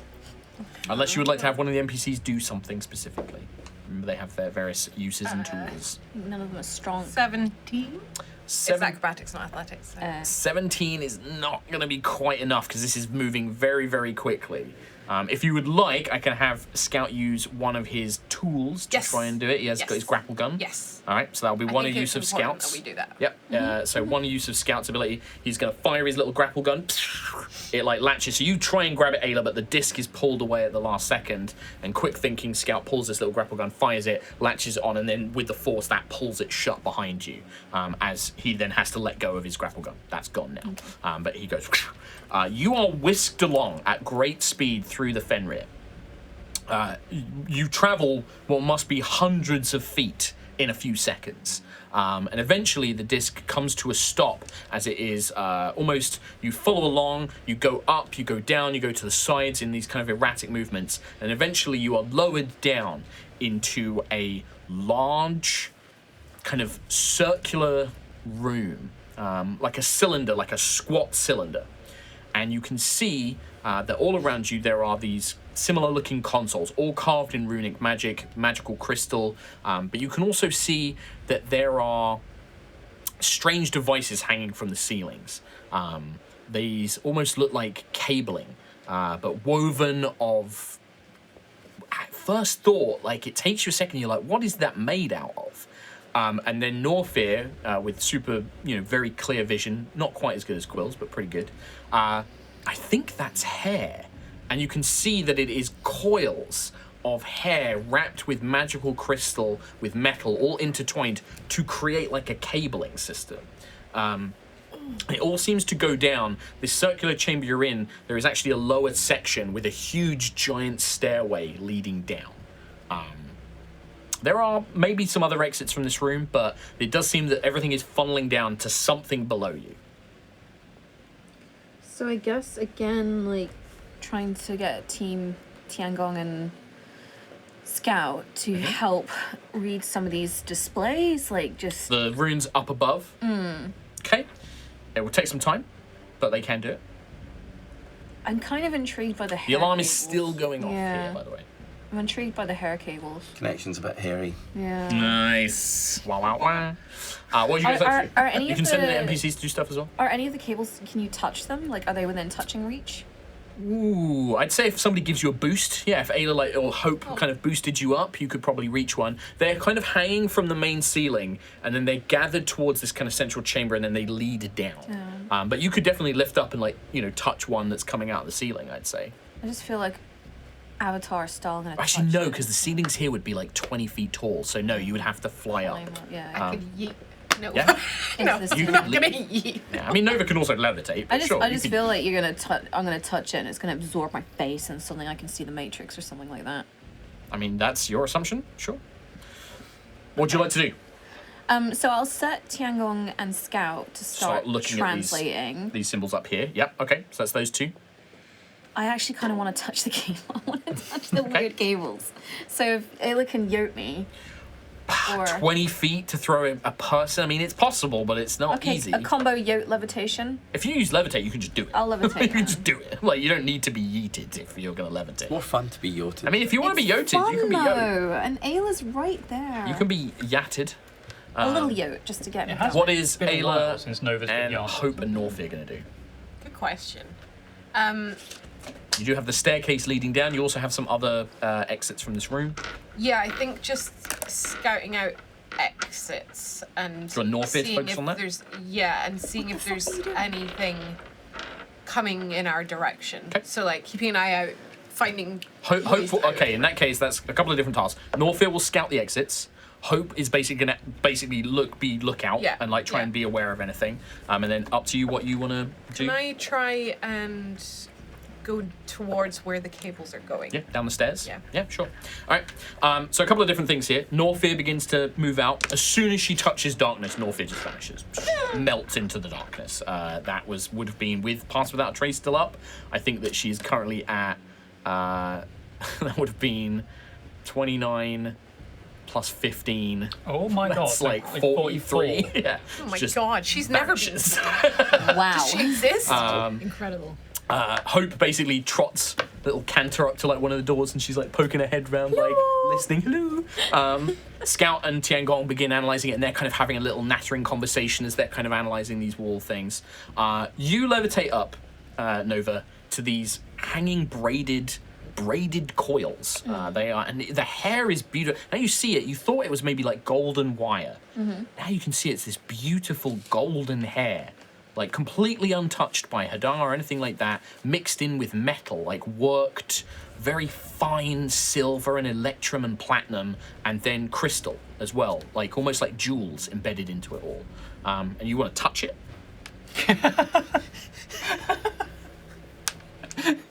Whole of this side of the table is nodding their head. It's just the question, like, and you want to touch that? Yeah. Yes. Sure. And set off more alarms.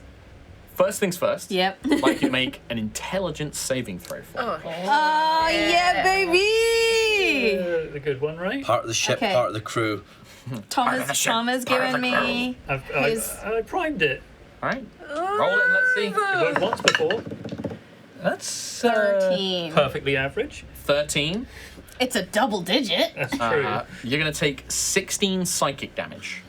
Owie. As your mind, as you touch it, immediately so much noise and images flood your mind, and you get like you see screenshots. It's like something blinking, like a 1,000 different movies playing in your head at once. And you catch maybe glimpses of one or two, and you think you recognize what must be other parts of the Fenrir. Like you can see a unit of giants with like magic weapons and things and swords and axes and bows and crossbows marching in columns, all Hadar corrupted in a purposeful way, a red light flashing on behind them. You see another part of the ship which just looks completely broken and decrepit and like it's been damaged and damaged and fallen apart. You also hear voices. You hear all like different voices in all of these different tongues speaking a language you don't understand. Just thousands of them at once, and it's enough like you quickly let go just from the shock of it. Like you could hold on, but again you would need to make that thing. But like from that brief touch, you're like, ah, like it's like information is being passed down these cables. It's just whether or not. I have a thought of like trying again, but maybe trying to input the command shields down. Like if we could, no idea if we control it. Can I communicate with Tiangong and ask the giant word for shields down? Tiangong will tell you.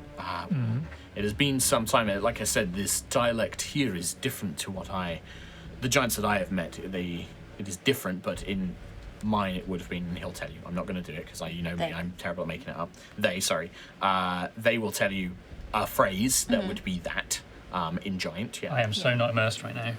I need the word. What's the one I Last always time say? you did this, you got Vasvarak. Garrett. Vasvarak. Yeah. There you go. Vasvarak.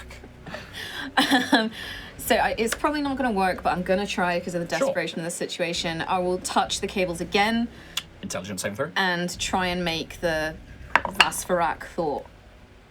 19 plus 3. You're able to kind of resist, like it doesn't quite, you're more prepared for it. You maybe catch a couple of other flashes, but it's still so hard to process it all. And you think those phrases. Make a. Just roll d20 plus charisma. 8, 9, 10, 11, 12, 13. You hear a giant, a kind of deep, masculine giant's voice. Nor God not work. And you just hear this, like, almost like a denial. Meanwhile, Ayla, you are making your way downstairs. You see, like, Nova float up. Ow! You kind of make your way downstairs and kind of coiling around. You couldn't really see it from the top because the top of this thing is almost like a platform itself. As you make your way down, you see an enormous container, like a tube, a glass crystal tube in the middle, filled with a liquid, and there is something inside it. And the cables are attached to this chamber. Oh shit, it's the big one. Fucking Genova. Yeah.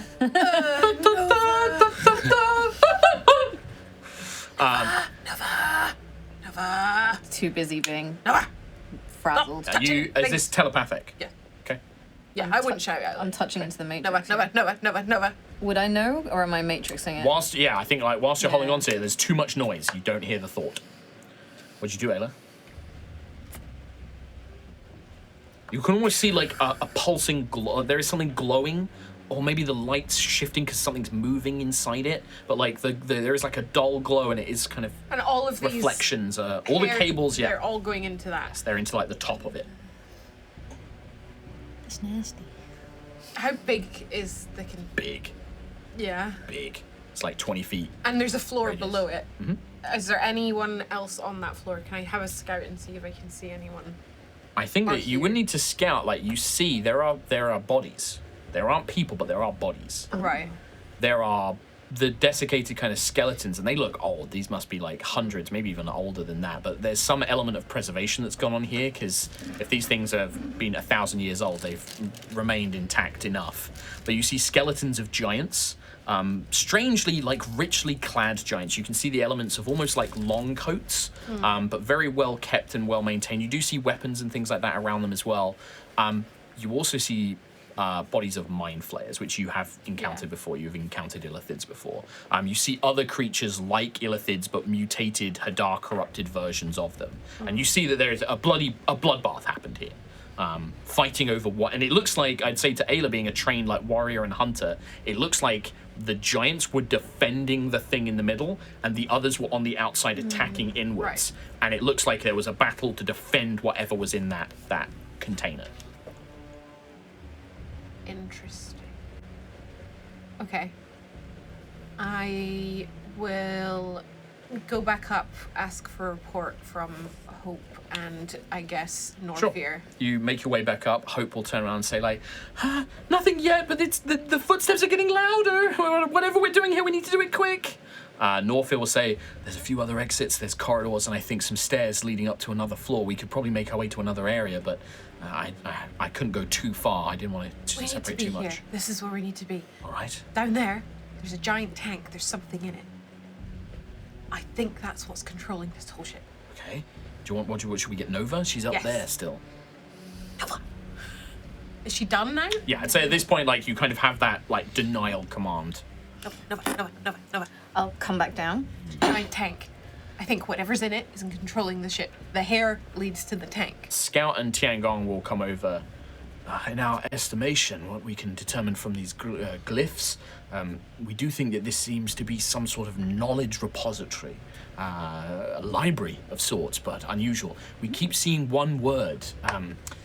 We're not sure if this is a name or perhaps a phrase that doesn't have a direct translation. What was it, Scout? There's something here called Mimir. We don't know what that is. Mimir. Can I do a history check? Arcana check? I'm going to say there is no point. There is no way Nova could. There's just no way you can know what this is. That's fine. I'd say if Tiangong doesn't know what it is, then Tiangong will even say, like, my contact with the giants was limited. Tassadar and the others spoke more with the giants than I did. They were defending this, whatever it was. There was a battle here. They defended this tank. But I don't know what that means. Are they protecting their lore and their brain thing that's in there? Or is that a way to control things? if the giants died to defend this tank, You hear destroy Hope. the tank. You hear Hope scream.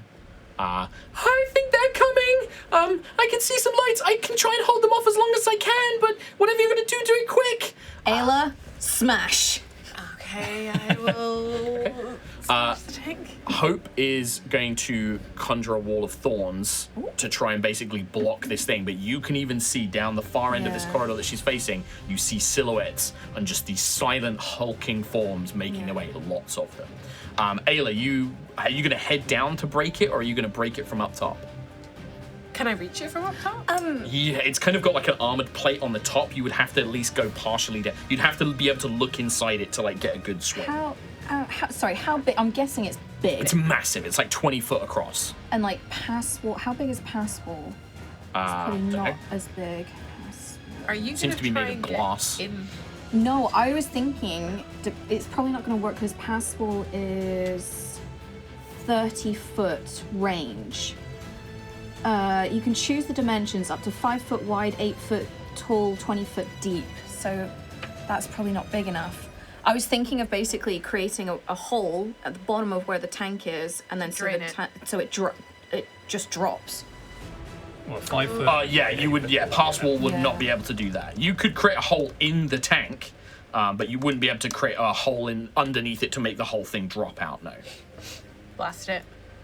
We're just Might gonna drain give the it all food. we got. So It does look. It does look Both like of the us. glass is incredibly thick. Yeah. incredibly thick. Yeah. Okay, Yeah. I will use one of the charges on my hammer and float so that I'm halfway So you're gonna between. kind of like jump down and halfway.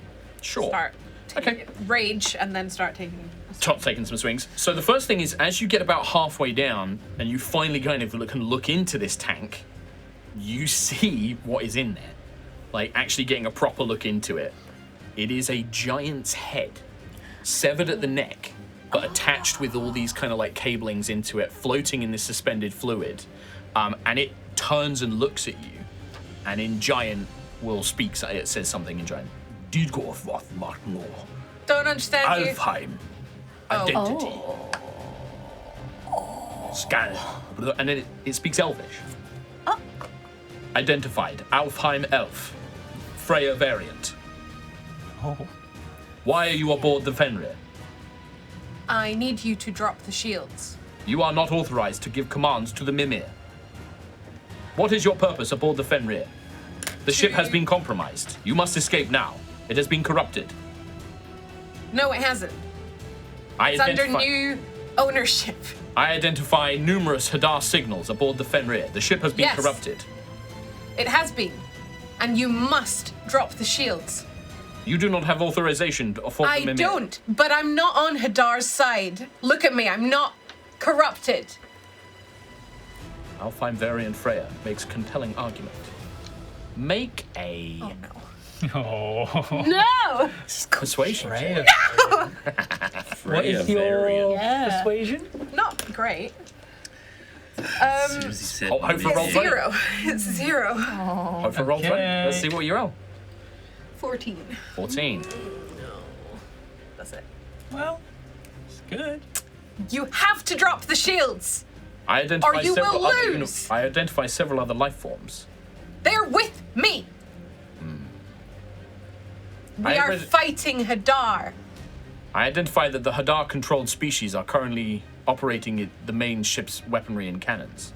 Get them to stop.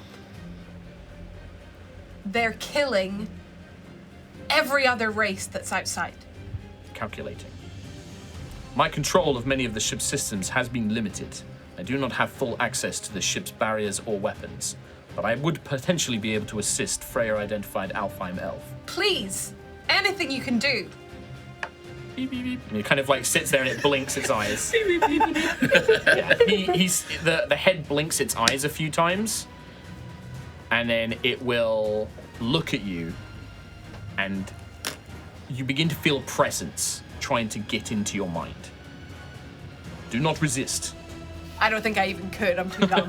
Let's be honest. In your mind, Ayla, a map of the Fenrir begins to take shape. Oh shit! You begin to see a pathway being illuminated by this Mimir as it illuminates a pathway not too far from here down into what you now come to understand. And suddenly all these giant runes, you can read them. You can now speak giant. And you begin to understand all of these systems, and it leads you down into, and what Scout and Tiangong mistranslated as nourishment is power. That is the engineering department. Okay. Mimir is like, canteen.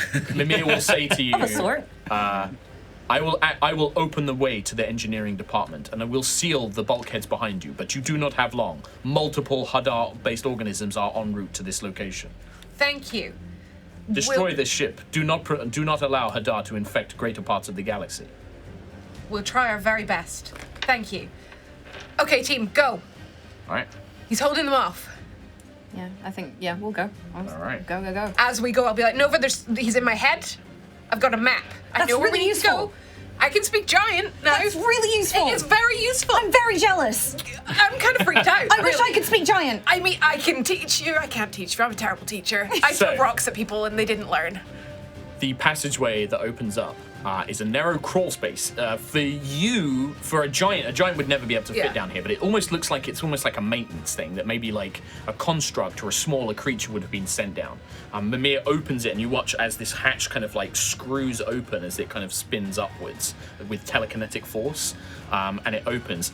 Hope is, you can see giants hacking at these walls of thorns, and Hope is like, she's like panicking and freaking out, and she's trying to think of what to do, but unable to use her druidic magic anymore before suddenly the doors, these metal doors, slam shut, blocking the path. But you then see as a big fist like impacts into the metal, and you begin to see heat almost burning through it, and you see fire giants completely corrupted by Hadar pulling their way through. The others will rush over to you as you guys descend into these tunnels and begin making your way towards engineering and power. Meanwhile, we jump back over to our Stormchaser team. So, Boy. So cool. as you are fighting, those of you who have a mental connection to Thalia, hear Thalia. Stormchaser, I've got a bit of a problem here. I'm gonna need some help. With me and Tassadar, we can't shake these ones behind us. And you watch as the Twin Star Tassadar and the two vessels that are accompanying them, these astral starfighters, are being pursued by what looks like 60 smaller Hadar, like almost like little,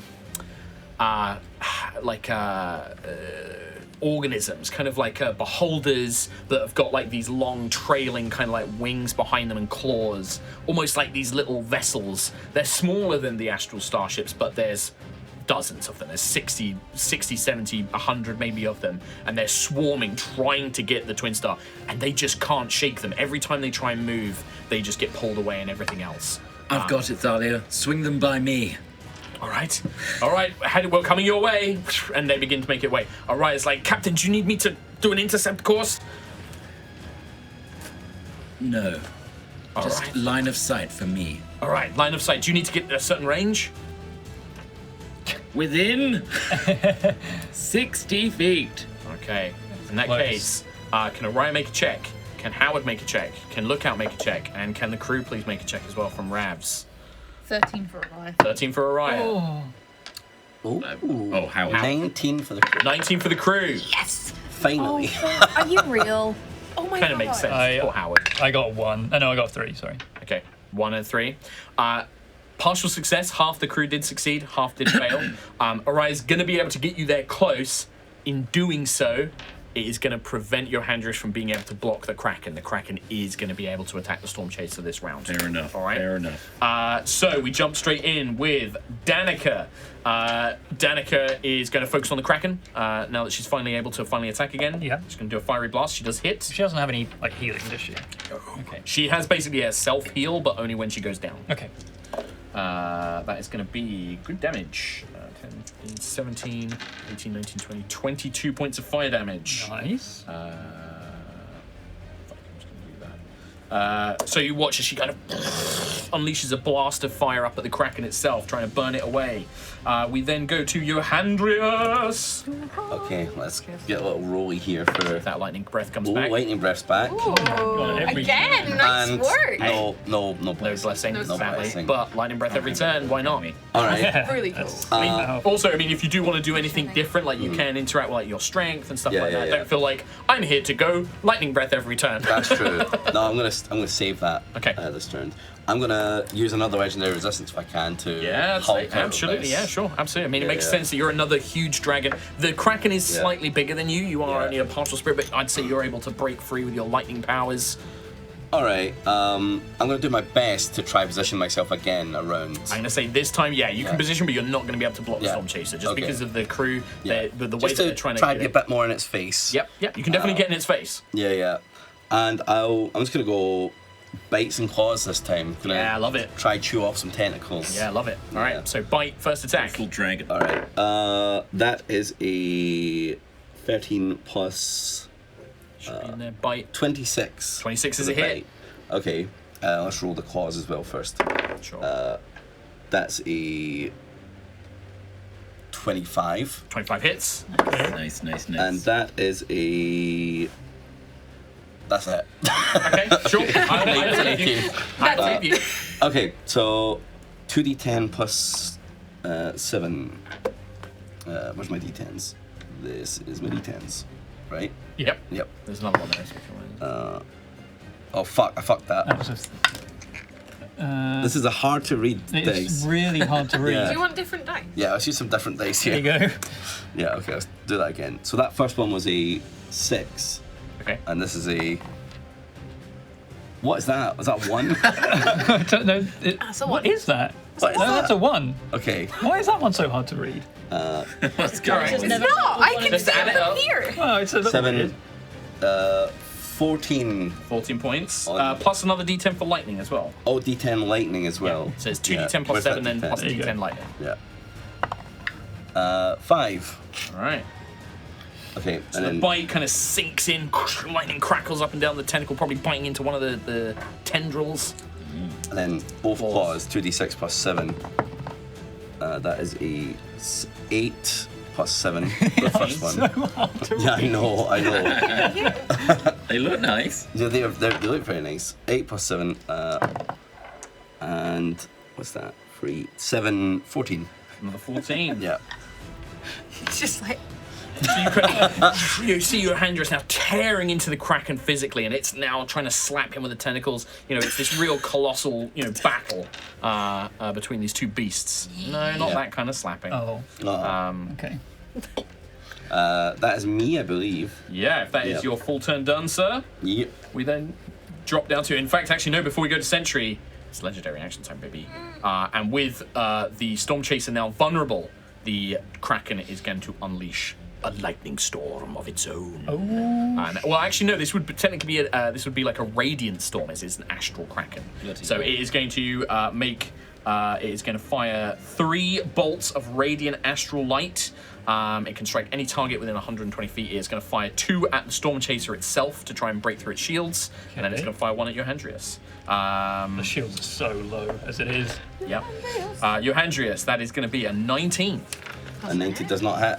You spin out the way, flying out Nice. of the side with your great wings. That is going to be a 23 to hit the Stormchaser's hull, which will. Yep. And then a 27 to hit the Stormchaser's hull, Yep. which will. That is going to be 22 points of radiant damage to the side shields, Okay, so 10 gets through. and then another 22, this time straight to the hull. And that, my friends, unfortunately, is a mishap roll. That is. Uh-oh. So that's what, 32 damage How to bad the are actual- they? They That's can be a bad. roll. So sorry, was that Okay. minus 32 to the hull? 22 after the first 10 goes through. So it's 33 total, but from the 2 attacks. So there's Is no the shields Stormchaser on 2 anywhere. HP? No. no, that's the shields, and then it goes through to the actual. Okay. So there's no shields anywhere, right? It's 9 on the front. No, 9 on the front, They okay. hit the side. How much HP have we got then on the hull? 271 minus 22, Oh. Oh. 49, 249. 249. Okay. Okay. And a mishap. And a really bad mishap. Oh no, it's a really bad mishap. God. He's making face. We Titanicking? The radiant energy burns through like a laser blast from another astral ship, and it strikes the engineering compartment. Oh no! Oh. I need Howard to make a dexterity save. Oh no. Go on, my boy. He's dead. I shouldn't have said anything. So, Howard is 2 things happen. Firstly, the engine's core is overloaded.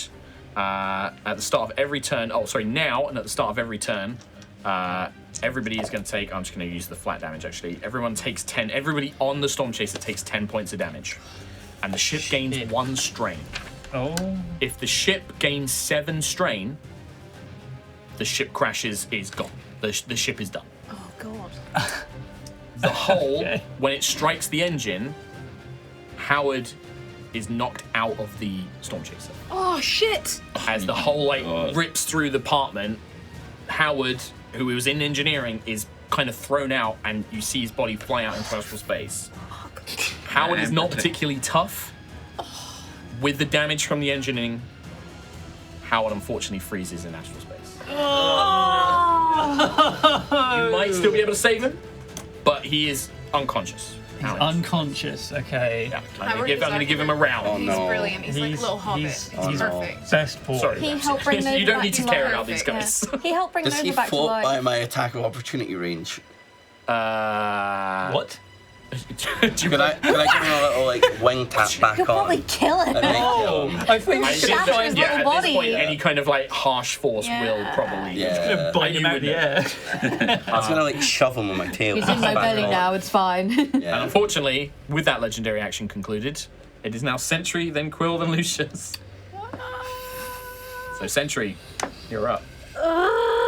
We put him in there because we thought he'd be safe. He didn't even know anything was going on outside. It was like it was the put him there roll. to There's a shield D20 roll. There's a In table some of ways, stuff. it's the perfect one. Like, Yeah. you know, it's the way this shit happens. Can I run down to engineering? You absolutely can. Yep. If I do, I have enough movement. If I jump off the ship and then get Howard, can I Misty Step back onto the ship? I would say yes, You are but big. you will take the damage from going into astral space. Worth it. All right. Okay. Yeah, I mean- This so man must be a Sentry really just good cook. He's fucking precious. runs down. He's gone Tiny through hobbit, a There is lot. a chunk of the Stormchaser missing, and you can see the environment like protection is like flickering. Azaria's enchantment kind of like almost like it's broken and cracked, and you see Howard's body like just tightened up, shivering, floating away, getting further and further as the Stormchaser is moving at the same time, right? So we've got to imagine that this is happening very, very quickly as everything happens. You see that there are a couple of injured members of the wolf pack who don't look good, taking damage. The engines, the two elemental engines, one of them is ruptured and fire is just coalescing across the engine. Like the engine room is on fire. It is burning at this point. And everything is blowing apart and you just leap out. You take 25 cold damage instantly. Yep. You grab Howard's unconscious body and Misty step back into the engine room. But I'd probably say that's probably going to be a dash. That's going to be the full turn, I think. That's going to be a dash down, get to the edge, teleport back. But that is going to be the full turn. Yep. All right. Holy shit. Meanwhile, on the deck, after Sentries, I'm going to use the Kraken's last legendary action. We got Max, Danica Protector, Lucius, Quill, and Johandrius up there, right? Yeah. Danica was the last person to attack, so it's going to tentacle attack Danica. Ooh, she is going to use her fiery shield. That's only a 19. She can Nice. boost her AC to a 20. Okay, good. I rolled a 2 to hit. Nice. She's going to do that, which also means that the Kraken takes 10 fire damage as she kind of causes well, a that's fiery good. shield. Yeah, that's something. 2, 8, 9. That's a reaction, right? That is her reaction, yes. That's basically her reaction done. Cool. We then go to Quill. Do I know what kind of what it would take to repair these engines? Arcana check. I am pretty arcanist. But also is the fire like... Sorry, yes, don't forget at the start of your turn, Sentry, you would have taken 10 points of damage. You also take 10 points of damage. Oh, shit. Okay, yeah. So... Probably still worth trying. Yeah, sorry, the fire, though, in the engine room, is that, like, gonna... Is it so bad that it's bad? Like, It's spreading through the ship. That's kind of representing the strain. Like, that is going I to see. increase every round. And if that Kraken hits and causes another mishap, that potentially may give you another strain on the ship. The Stormchaser is in bad shape at this point. Even if the hull isn't necessarily as damaged as it could be, like, it is getting worse. Is that a fixable mishap? Like if Yes, it is fixable, Yeah. yes. Yeah. It is okay. fixable. Well, I want to go down to repair it, which I presume is an action. If I Shield of Faith myself, is that, like, going to protect it Bonus all action? from fire? It gives you the +2 AC, I'm afraid, but no, like, Nothing it's else not like beyond that, fire okay, resistance, no. All right, in that case, yeah, I want to. All right, you rush down there. The 2 injured wolf pack or the 3 injured wolf pack, kind of like Mr. Quill, and like they can come and help you. But yeah, it's an Arcana check. I will tell you the DC. Yeah. It is DC. DC on this one is 21. It's high. Oh my god, I have +8. My highest portent is 12. So You can do it. No, I can't. I'm one low. Plus 8. 12 plus 8. Oh yeah, you'd be 1 low. Yeah, fuck. So yeah. I don't have enough. So I have to roll it. Yeah. In that case. Roll well then. Oh yeah. Give me my Is you my primed? god dice. No. I've probably Don't touched call it and it's that. not You have bad touched now. it, and Yeah. I did see some bad Prime rolls. dice, take here, 3. Go. but- Prime dice, take 3. No.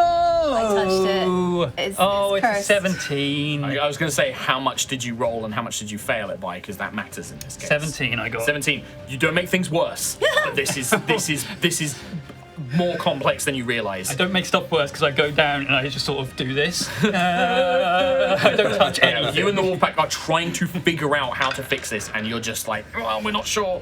All right, that is going to be your full turn, unfortunately, Quill. So Yeah. go to Lucius. Lucius, Thalia swings, and Thalia, Tasser, and the others are coming this way, bringing this swarm of enemies towards the Stormchaser. Oh yeah, that as well. Shit. I'm gonna quaff my supreme potion. Okay, Coffee. yum yum. Oh, that's a hell of a heal. 4. 25. 25, you get 25 HP. Plus Plus 20. Plus 20, so 45 HP. Oh, it tastes.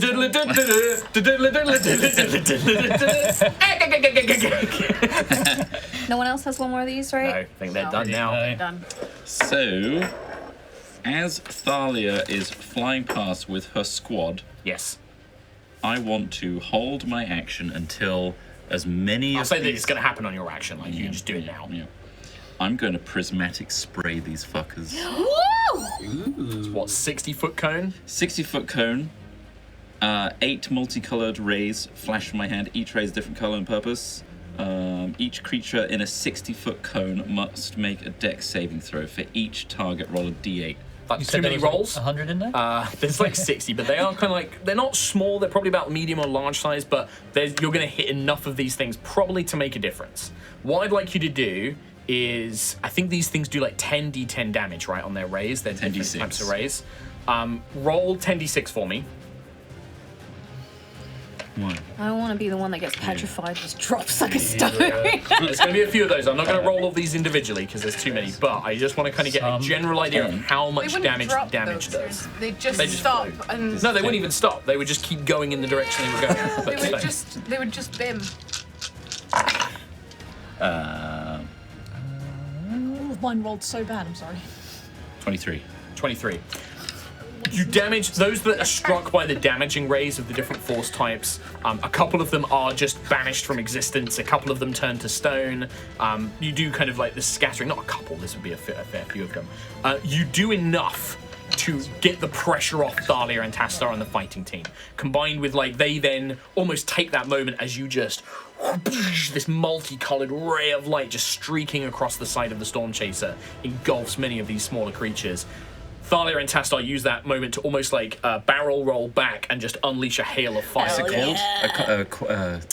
Quoigran, right? I can't remember either, but the X-wing maneuver, yes. Yeah, boy. The Quoigran turn or something, or in Star Fox terms, a barrel roll. Yeah. It's a big. But they turn around and turn. just blast enough to get enough off their back that they are now, free again, and they just hear a kind of like, "Good one, Captain. Nice light show," and then the twin star flies past. Our ship's on fire. Good luck with that. Can't help much. Tassadar will probably be. I don't think you have Tassadar on mental communication, don't. No. but Tassadar probably is probably like a good thing. sending a message to look at, like, tell them to try if they unhook the bicoupling enchantment and attach the forward energy phasing enchantment and Separate the saucer. Yeah, basically. I mean, I guess you'd also hear this, right? Being in the. I'd hear Thalia, but not Yes. Tassadar. Tassadar's doing it on the system. Well, if she forwards it, yeah. All right, Lucius, great. Anything else? I think that was your full turn, basically. My bonus action supreme. Oh, you would have heard the ship's on fire. Yeah. Yeah. Yeah, actually, Yeah, Nova and you Ayla hear would have heard yeah, that. Yeah, you would have heard that. You would have heard, there's a big head in a tank!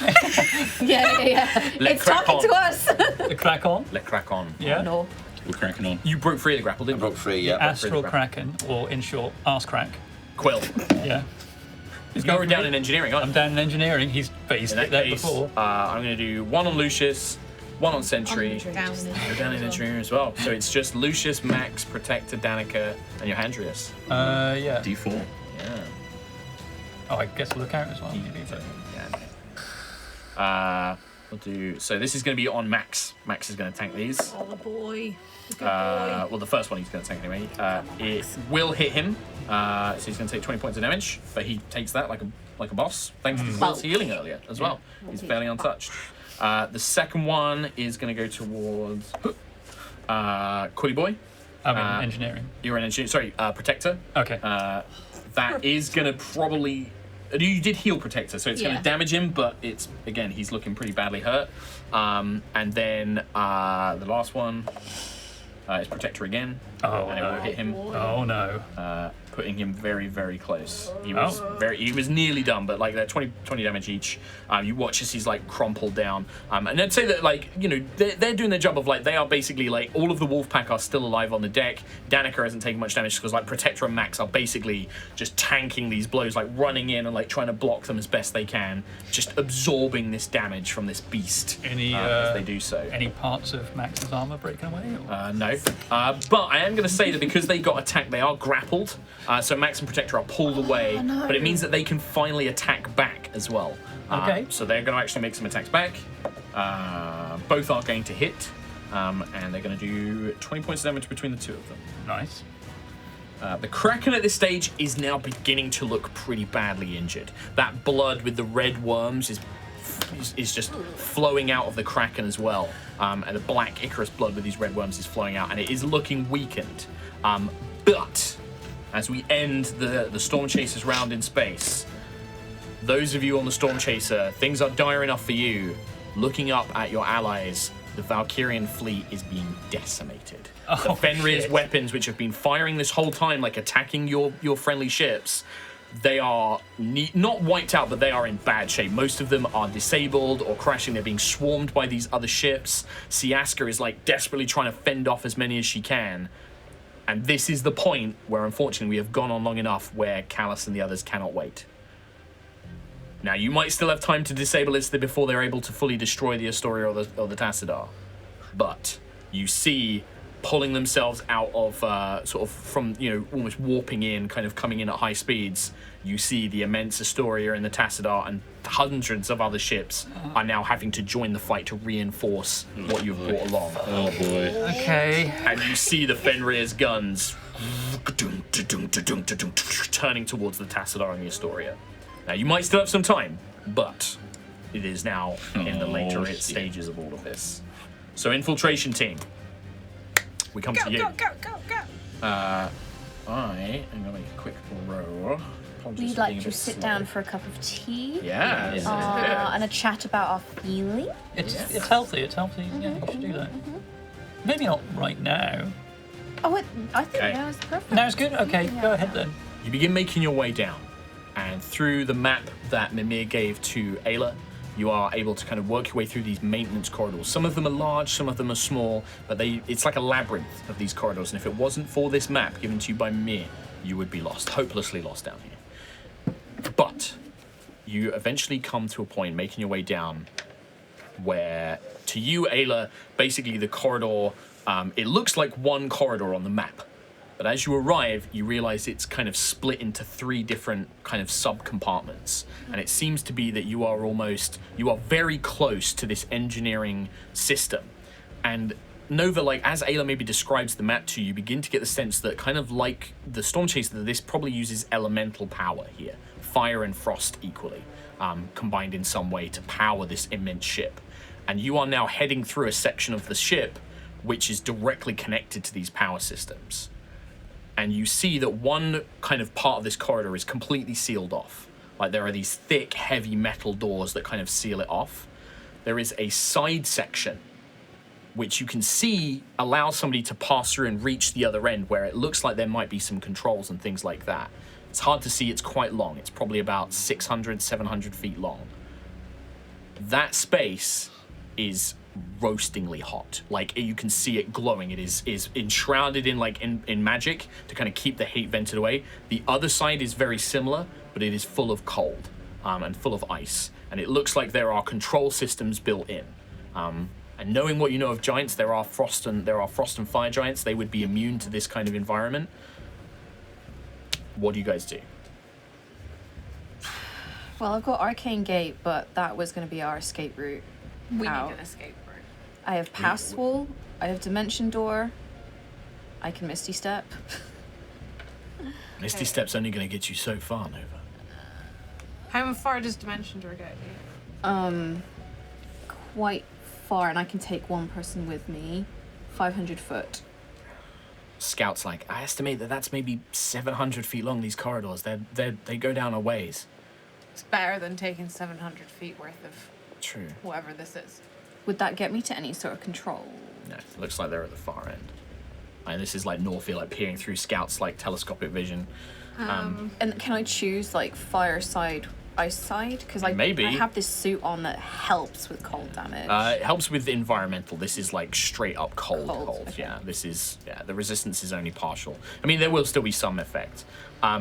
Yeah, I mean, you might be able to choose. You're not sure if those two, it leads to the same place. Like, they might be two separate control systems down there. Am I still connected by mind to this? No. It was like they've given you the information to read Giant and to analyze the map, but it's not like Is a telepathic communication. Any writing anywhere that would indicate what the switches are? Yeah, they're basically like the blocked kind of corridor is like an emergency maintenance access for basically non-fire giants and frost giants. The controls are like a door release. One will unlock this door, the other will unlock the other door. It doesn't say which one is which. So It's there's like a an double emergency one. There's like two controls. There are two that you assume there are two doors on either side of this central corridor that you need to get down. And these are crawl spaces as well. These are like tight, kind of like narrow kind of spaces.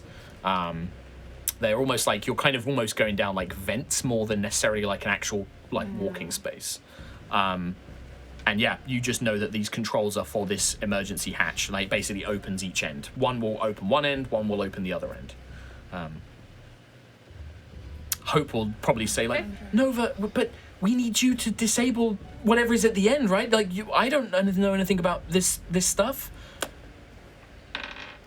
Yeah, I just don't know how to get there. Scout says, I can probably resist the fire for a little bit. Like, I'm mostly metal. I can go down. That's not the problem. I'll do it. But there's two corridors, and we need to.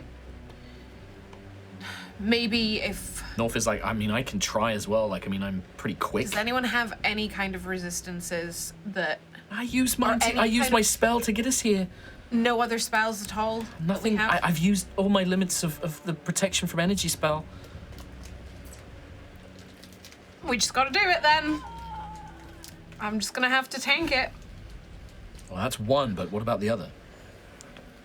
I mean, personally, I don't think we should send. I think even if you've got magic, what if you get trapped there and you can't get back? I don't know what to do.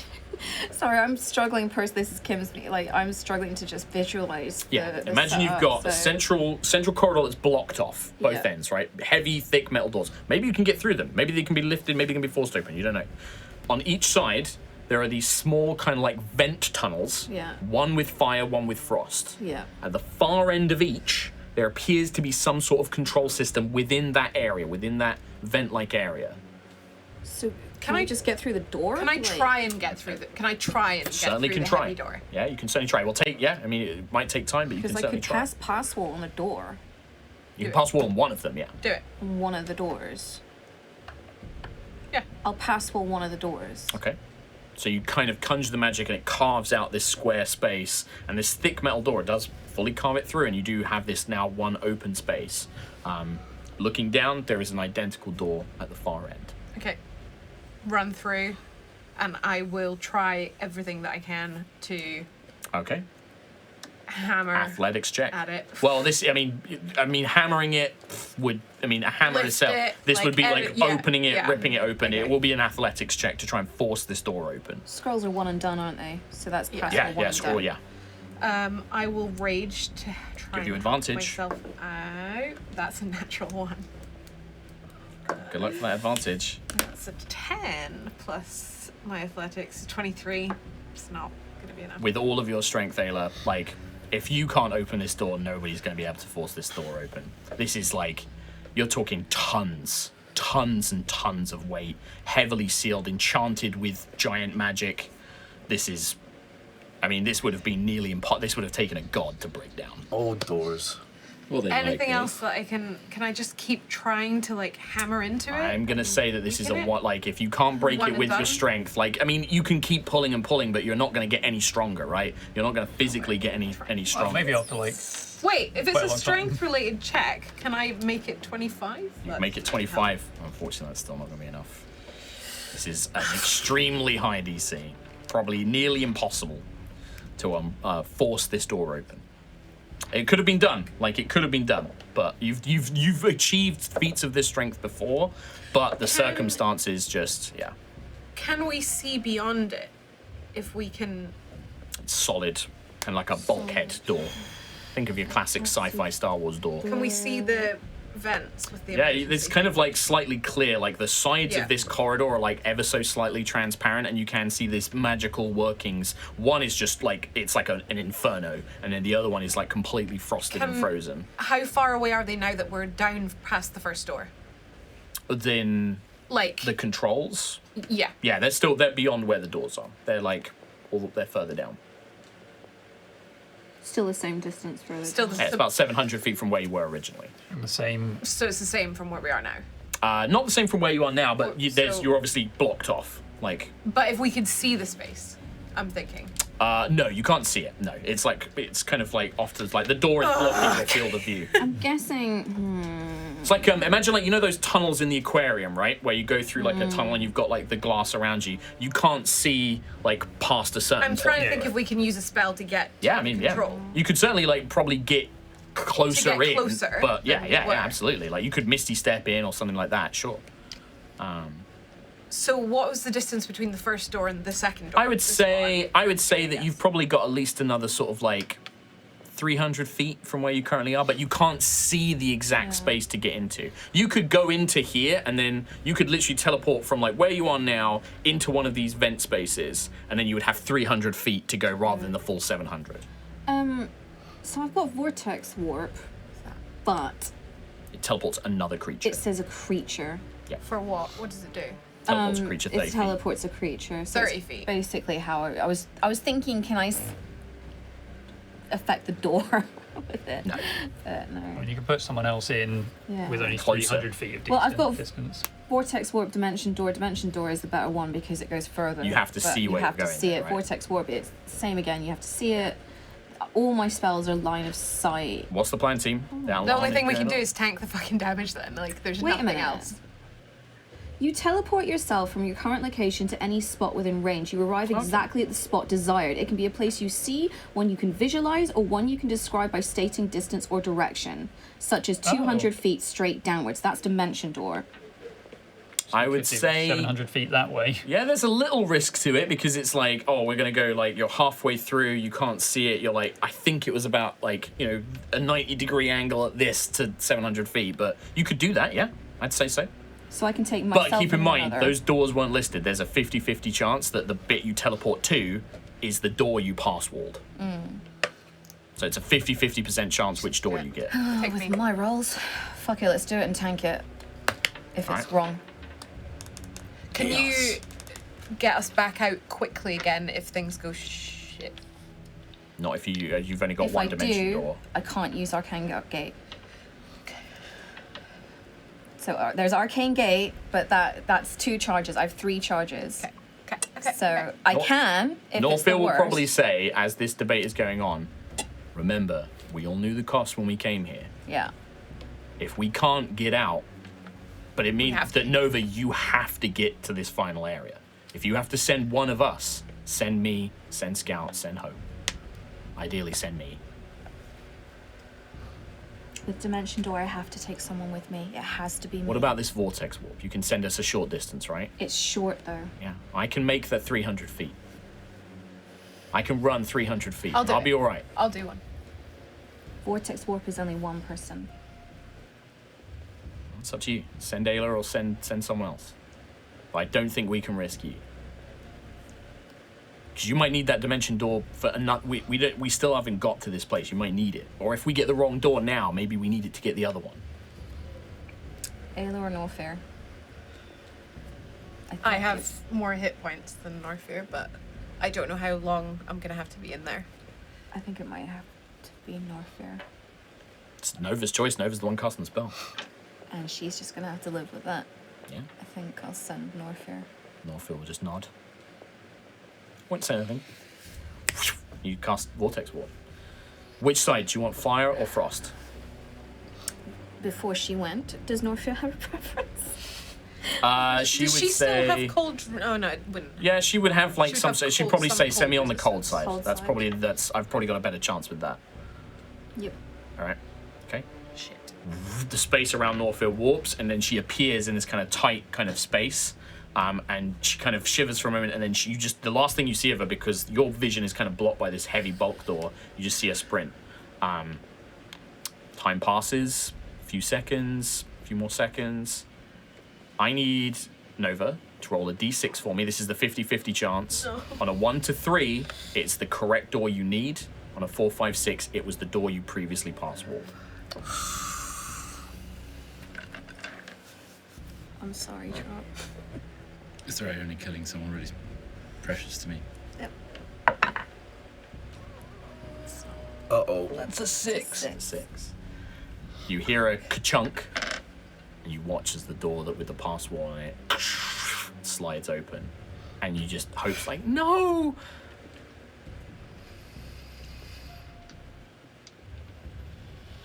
After a few seconds, a very icy-looking Norfair will kind of walk back into vision range. You can see her skin's turning blue.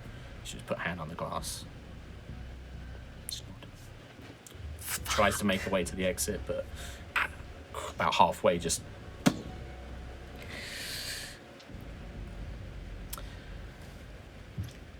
How far is she?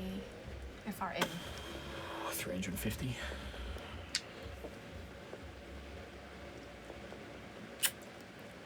The door remains closed. To the way ahead. Can I save her or is she gone? A few seconds go past. It's up to you. You might have a few seconds to do it, maybe, but it needs to be now. I have to go to the fire one. We have to go. Can we get her? I can't do both. I have to open this door. If you any more talking, and that's going to be another round, I'm afraid. Oh, for fuck's sake. I mean, you've got a few It's really seconds fucking here. Yeah, I know. 2 people to control. I would say Ayla, go. I really want an arcane gate and fucking get Norfair out. But that's our ticket out of the ship. We don't have a way out of the ship otherwise. Well, the other thing is arcane. I need to see Where you're going. where I'm going, so I don't know if I can arcane gate. You can get Norfair's body, but you can arcane gate to the other door. Hope will just put her hands sort of like around you, sort of like hold you. Can you heal her? I can if you can get her, but we don't have time. I'm Nova. gone. Think about what's happening out there. A lot of other people are dying too. We have to go. We have to go. Dice really fucked us there. Yeah. It's 50-50, man. Like, hey. I'm going up the fire. I mean, Ayla, this is gonna take a ton of damage, but you are Ayla. This This is gonna be like 150 points of fire damage. Yep. Yep. But you get there. That's one way. Switch. Oh, 150 one way. If you go the full 700, because I don't know if Nova can teleport you halfway again. I can't get there and back again. I'll die. I mean, if you're damaged now, Hope can heal you now before you go down there. I would, if she healed me to full, I'd say get she there can. and back. I'd say she can heal you to full. If she heals me That'll to full, take up all of her healing, but she can heal you to full. No, she has the heal spell. She'll cast the heal spell on you, and she can get you to full. Easy. I have 288, so I'd need to get to 300 to be able to tank the whole thing. Yeah, she can do that. I'll do it. It's the only way. Yeah. So do that, and then I'll be on 30. I mean, also, I say that, yeah, not barbarian, but yeah, I mean, you can just rage and just pummel through this thing and just run. You've also got faster movement as well. So I do have faster movement. I have 45 feet per. in that case, maybe like dashing. maybe like 120 damage then. So one way. So you reach the end. You find like these levers. Like you have like this heavy big, and it's a good job that you and Norfa are doing because it does take some force to pull it down. And you watch as the other door slides open. And then Ayla, you just kind of burn back, and Ayla comes back like skin charred and things like that from the flames. But you do make it back, but heavily injured. So. It'll be 121, 120 back. 240. Yeah. Is Hope healing me before I go? Yes, or is she she will. gonna heal me after? She can heal you. Come back? She'll do whichever one you want. Wait until like I'll go. Yeah, I'll and then do come it. back. So 240 damage. And then you come back. She can she'll heal you for 70. I can't get to that much damage on. No, that's fine. Do you need With more that- healing? I mean, if we're in a fight, So, because I want a couple of things here. With that tough decision, you are able to make it beyond this section. And as you do, you find yourself in this engineering system. There are giants, corrupted Hadar giants here, but you can see a system, and Ayla, you can read it that it is basically like a control system. do I know exactly what to do? If you and Nova get there, you can disable these barriers now. Right, do it. Scout so and Hope can how much- hold off these giants, but then it's going to come down to like what happens next. How much does Hope heal me? She can heal you for 70, and then she can heal you for another 30, but then she will be out of healing. So she can heal me 100. She can heal you 100, but I then have she's a out. superior healing potion. That's It's the fine. only No, that's potion fine. I have. That's 100 fine. gives her a That's chunk. I'm good. It's just enough that if I need to fight, I can fight. So, with this, you rush forward. Hope will use the last of her magic to conjure swarms of fey creatures like butterflies and sprites and things like that, which just descend on these Hadar giants, clouding their vision, confusing them, making them sort of fight enemies that aren't there. Scout throws smoke bombs and like flashbangs, like throwing as much of equipment as he can to just try and distract them as the two of you rush forward. Ayla, suddenly this system of magic and crystals makes perfect sense to you, and Nova asking, "What? Show me this, show me this." The two of you work together, and eventually you hear this kind of clunk, clunk, as you begin to see these great brass spheres, and there's maybe like 10 of them on each side, 20 in total, each one glowing with elemental fire, very much like the Stormchaser's engines, but multiple of them, powered by these immense elementals. You watch as these spheres seem to like something like glyphs on them stop glowing, and then you watch as an elemental fist of fire bursts from one of them. From another one, a frosted like elemental's face begins to pull as the elementals themselves, no longer being contained, begin to break free of the Fenrir's engines. The giants now have another threat to deal with. And they begin turning around as the elementals descend on them, giving you guys a chance to try and at least escape to a nearby exit. Stormchasers, you guys are outside. The Kraken continues to pummel you. We don't have, unfortunately, any time to do a round here. You guys continue fighting the Dreadnaught as the Stormchaser is slowly breaking apart. But then you see it. A few moments later, you watch as there is almost like a flickering, like an air bubble pops around the Fenrir, but almost like a rippling effect, like glass has been shattered around it.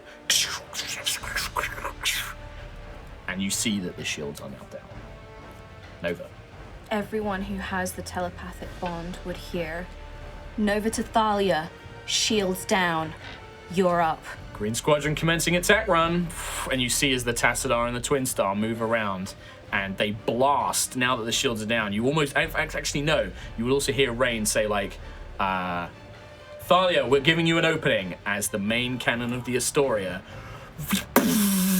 fires an immense blast of magic, tearing a hole in the side of it. Not enough to destroy it, but enough to create a great hole for the Twin Star and the Tassadar and the other ships to fly in. Very cool. I need 2 last rolls. Oh, Not me, I'm out. okay. And I'd like volunteers. One is going to be for Thalia.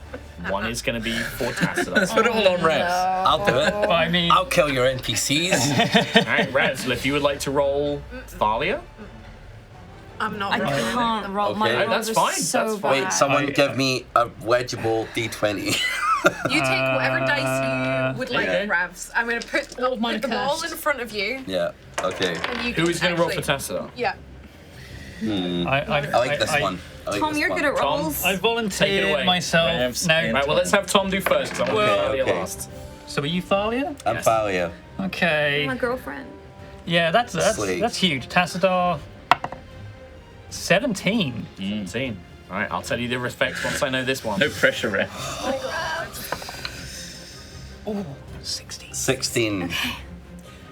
Few moments go past, and the Stormchaser Quill, you may be able to get the engines fixed, but it is dire straits as the Kraken is tearing into the hull, fending it off. Max and Protector unlinked. Basically, Protector is on his last few breaths. Max is trying to protect him and Danica, fending off the tentacles. Lucius blasting it with magic. Everything is just happening all at once. Sentry still probably cradling and trying to heal Howard, trying to get him back.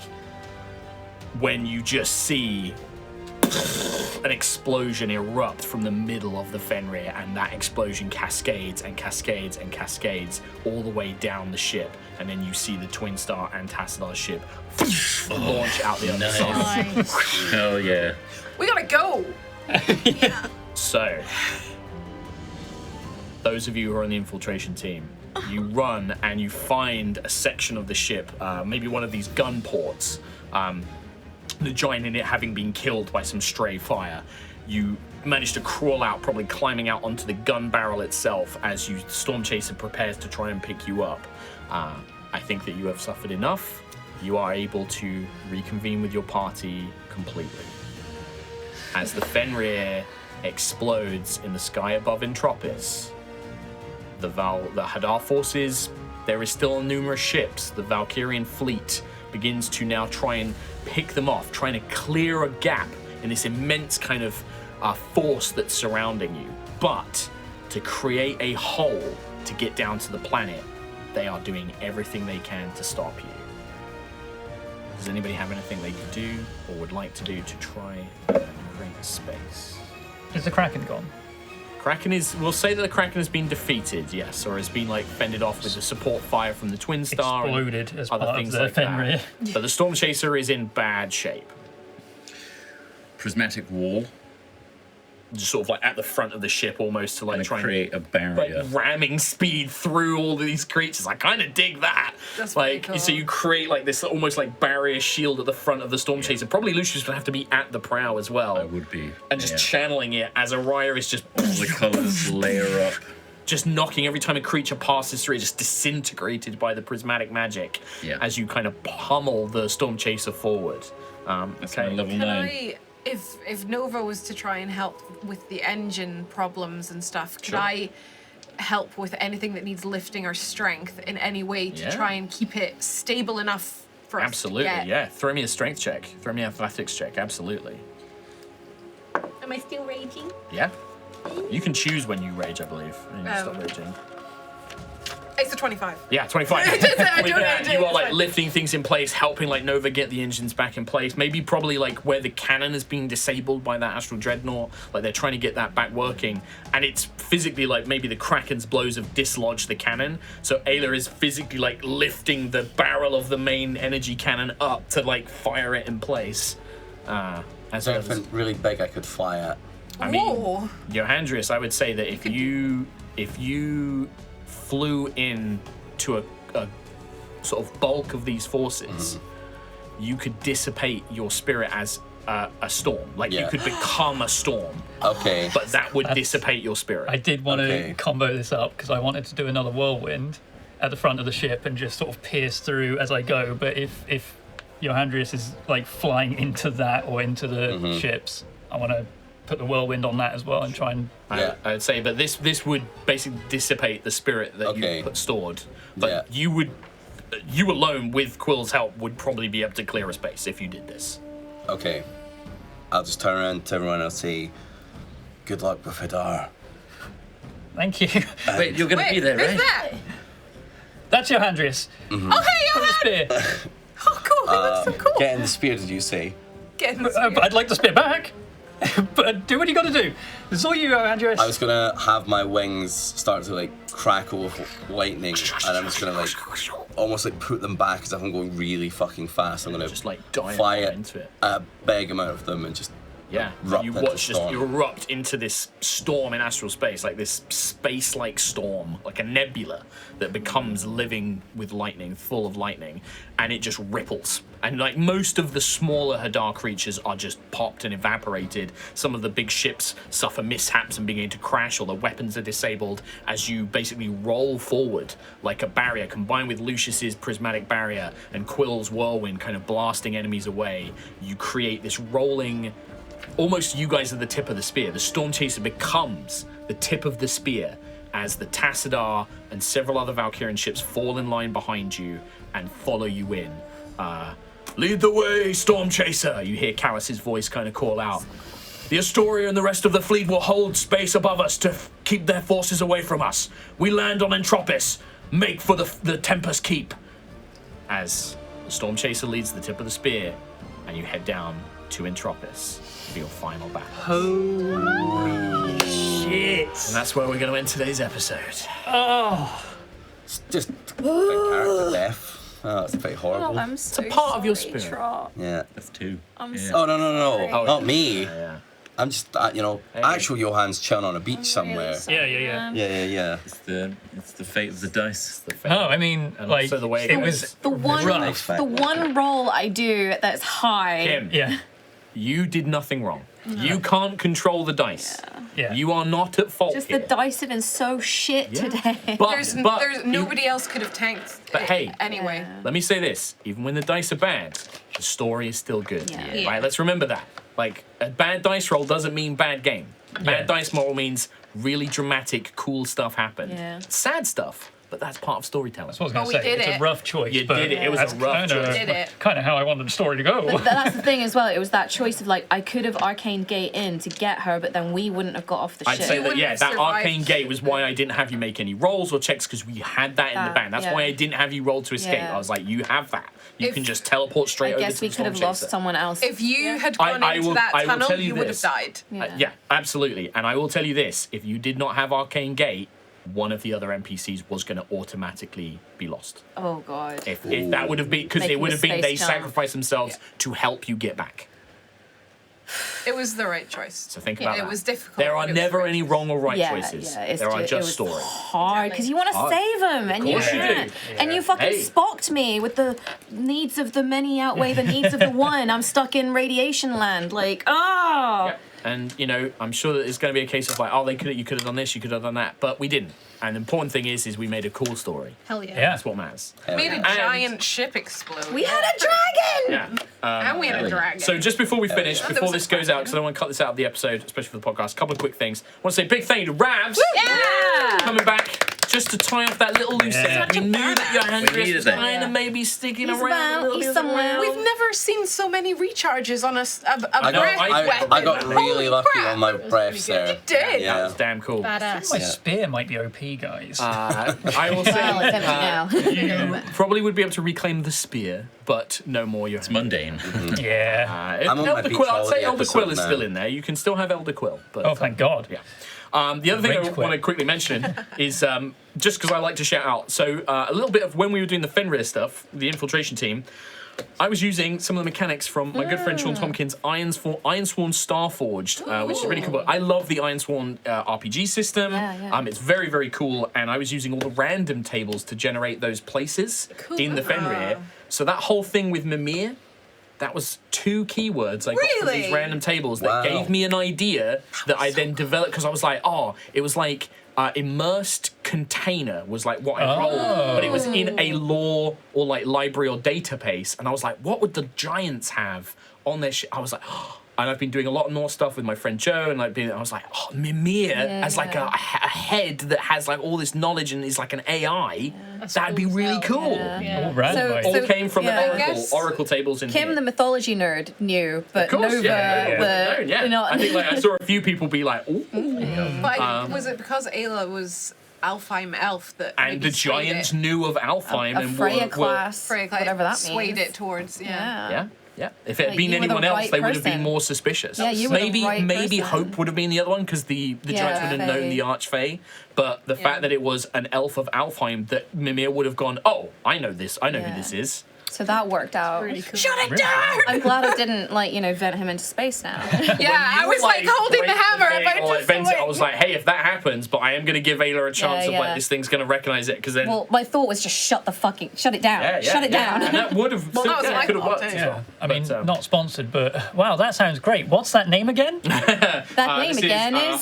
Iron Sworn Starforged. You can actually get the Iron Sworn rules completely for free off the Iron Sworn website. This is the sci-fi version. If you like stuff like The Mandalorian and Cowboy Bebop and stuff like that, this is what this is. You can play it solo, you can play it with your friends, but the main thing is, as a GM, I find the random tables, the Oracle tables they're called, so good. That's in cool. this. And they basically were entirely how I did the Fenrir stuff, so That's check that pretty out. Cool. That is going to be it for this episode of High Rollers. Thank you guys so much. Thank you once again, Ravs. And Anytime. It was great Thank you, telling Phil. Johan's We'll story. have us back at some point in perhaps future campaigns. Remember when we were in Mirsky? A bit different now, isn't it? Yeah, to a bit Mirsky? different. Well, we're all grown up now. Yeah. With that, that is going to be it. Thank you very much for joining us. We love you. Take care. See you next time. Bye. Bye now.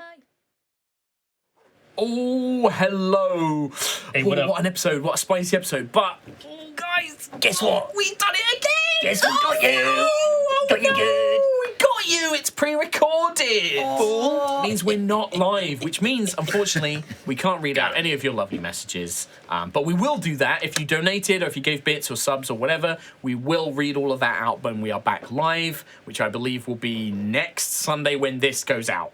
So next Sunday we will try and read out all your messages. So please, if you have donations, if you want to send a message, Before we please do do. studio. Do we have Yeah, we'll go into that. Next Sunday at we have any- 5 p.m. on the High Rollers D&D Twitch channel. That's right. This guy, High Rollers D&D. Great promo. TV, thanks, man. No problem. But where can people find we Ravs? you? Yeah. Oh, I twitch.tv/Ravs should have done that in the underscore. Yeah, Ravs underscore. Wait, Underscore. yeah, it's Ravs underscore. It is You made me Ravs. forget for a second. Forgot who I was. But yeah, no, thank you guys so much. We hope you enjoyed this one. We are, in the final few episodes, so there might be a couple of times where we have to speed things up a little bit like I did at the end. That's okay. No, that's but good. Cinematic. yeah. Oh, and we will make sure, guaranteed, the final episode will be live at the very least. Oh, yeah. So don't worry about that. We will move heaven and hell, Yeah. even if we have to do it on a different day or something. We will make it live. It will and we'll happen make it live. happen. Yeah. And it'll If- probably run long as well, yes, so prepare almost yourself. certainly will run. So don't worry, not pre-recorded forever. No, for the rest it's of the literally campaign. just where, and like next week we'll be live. There might be a couple of others, but yeah, the last one will be live. We promise. Figure it out. Yeah. Yes. All right. Well, with that, everyone, we love you. Take care. See you later. Bye. Bye-bye. Bye.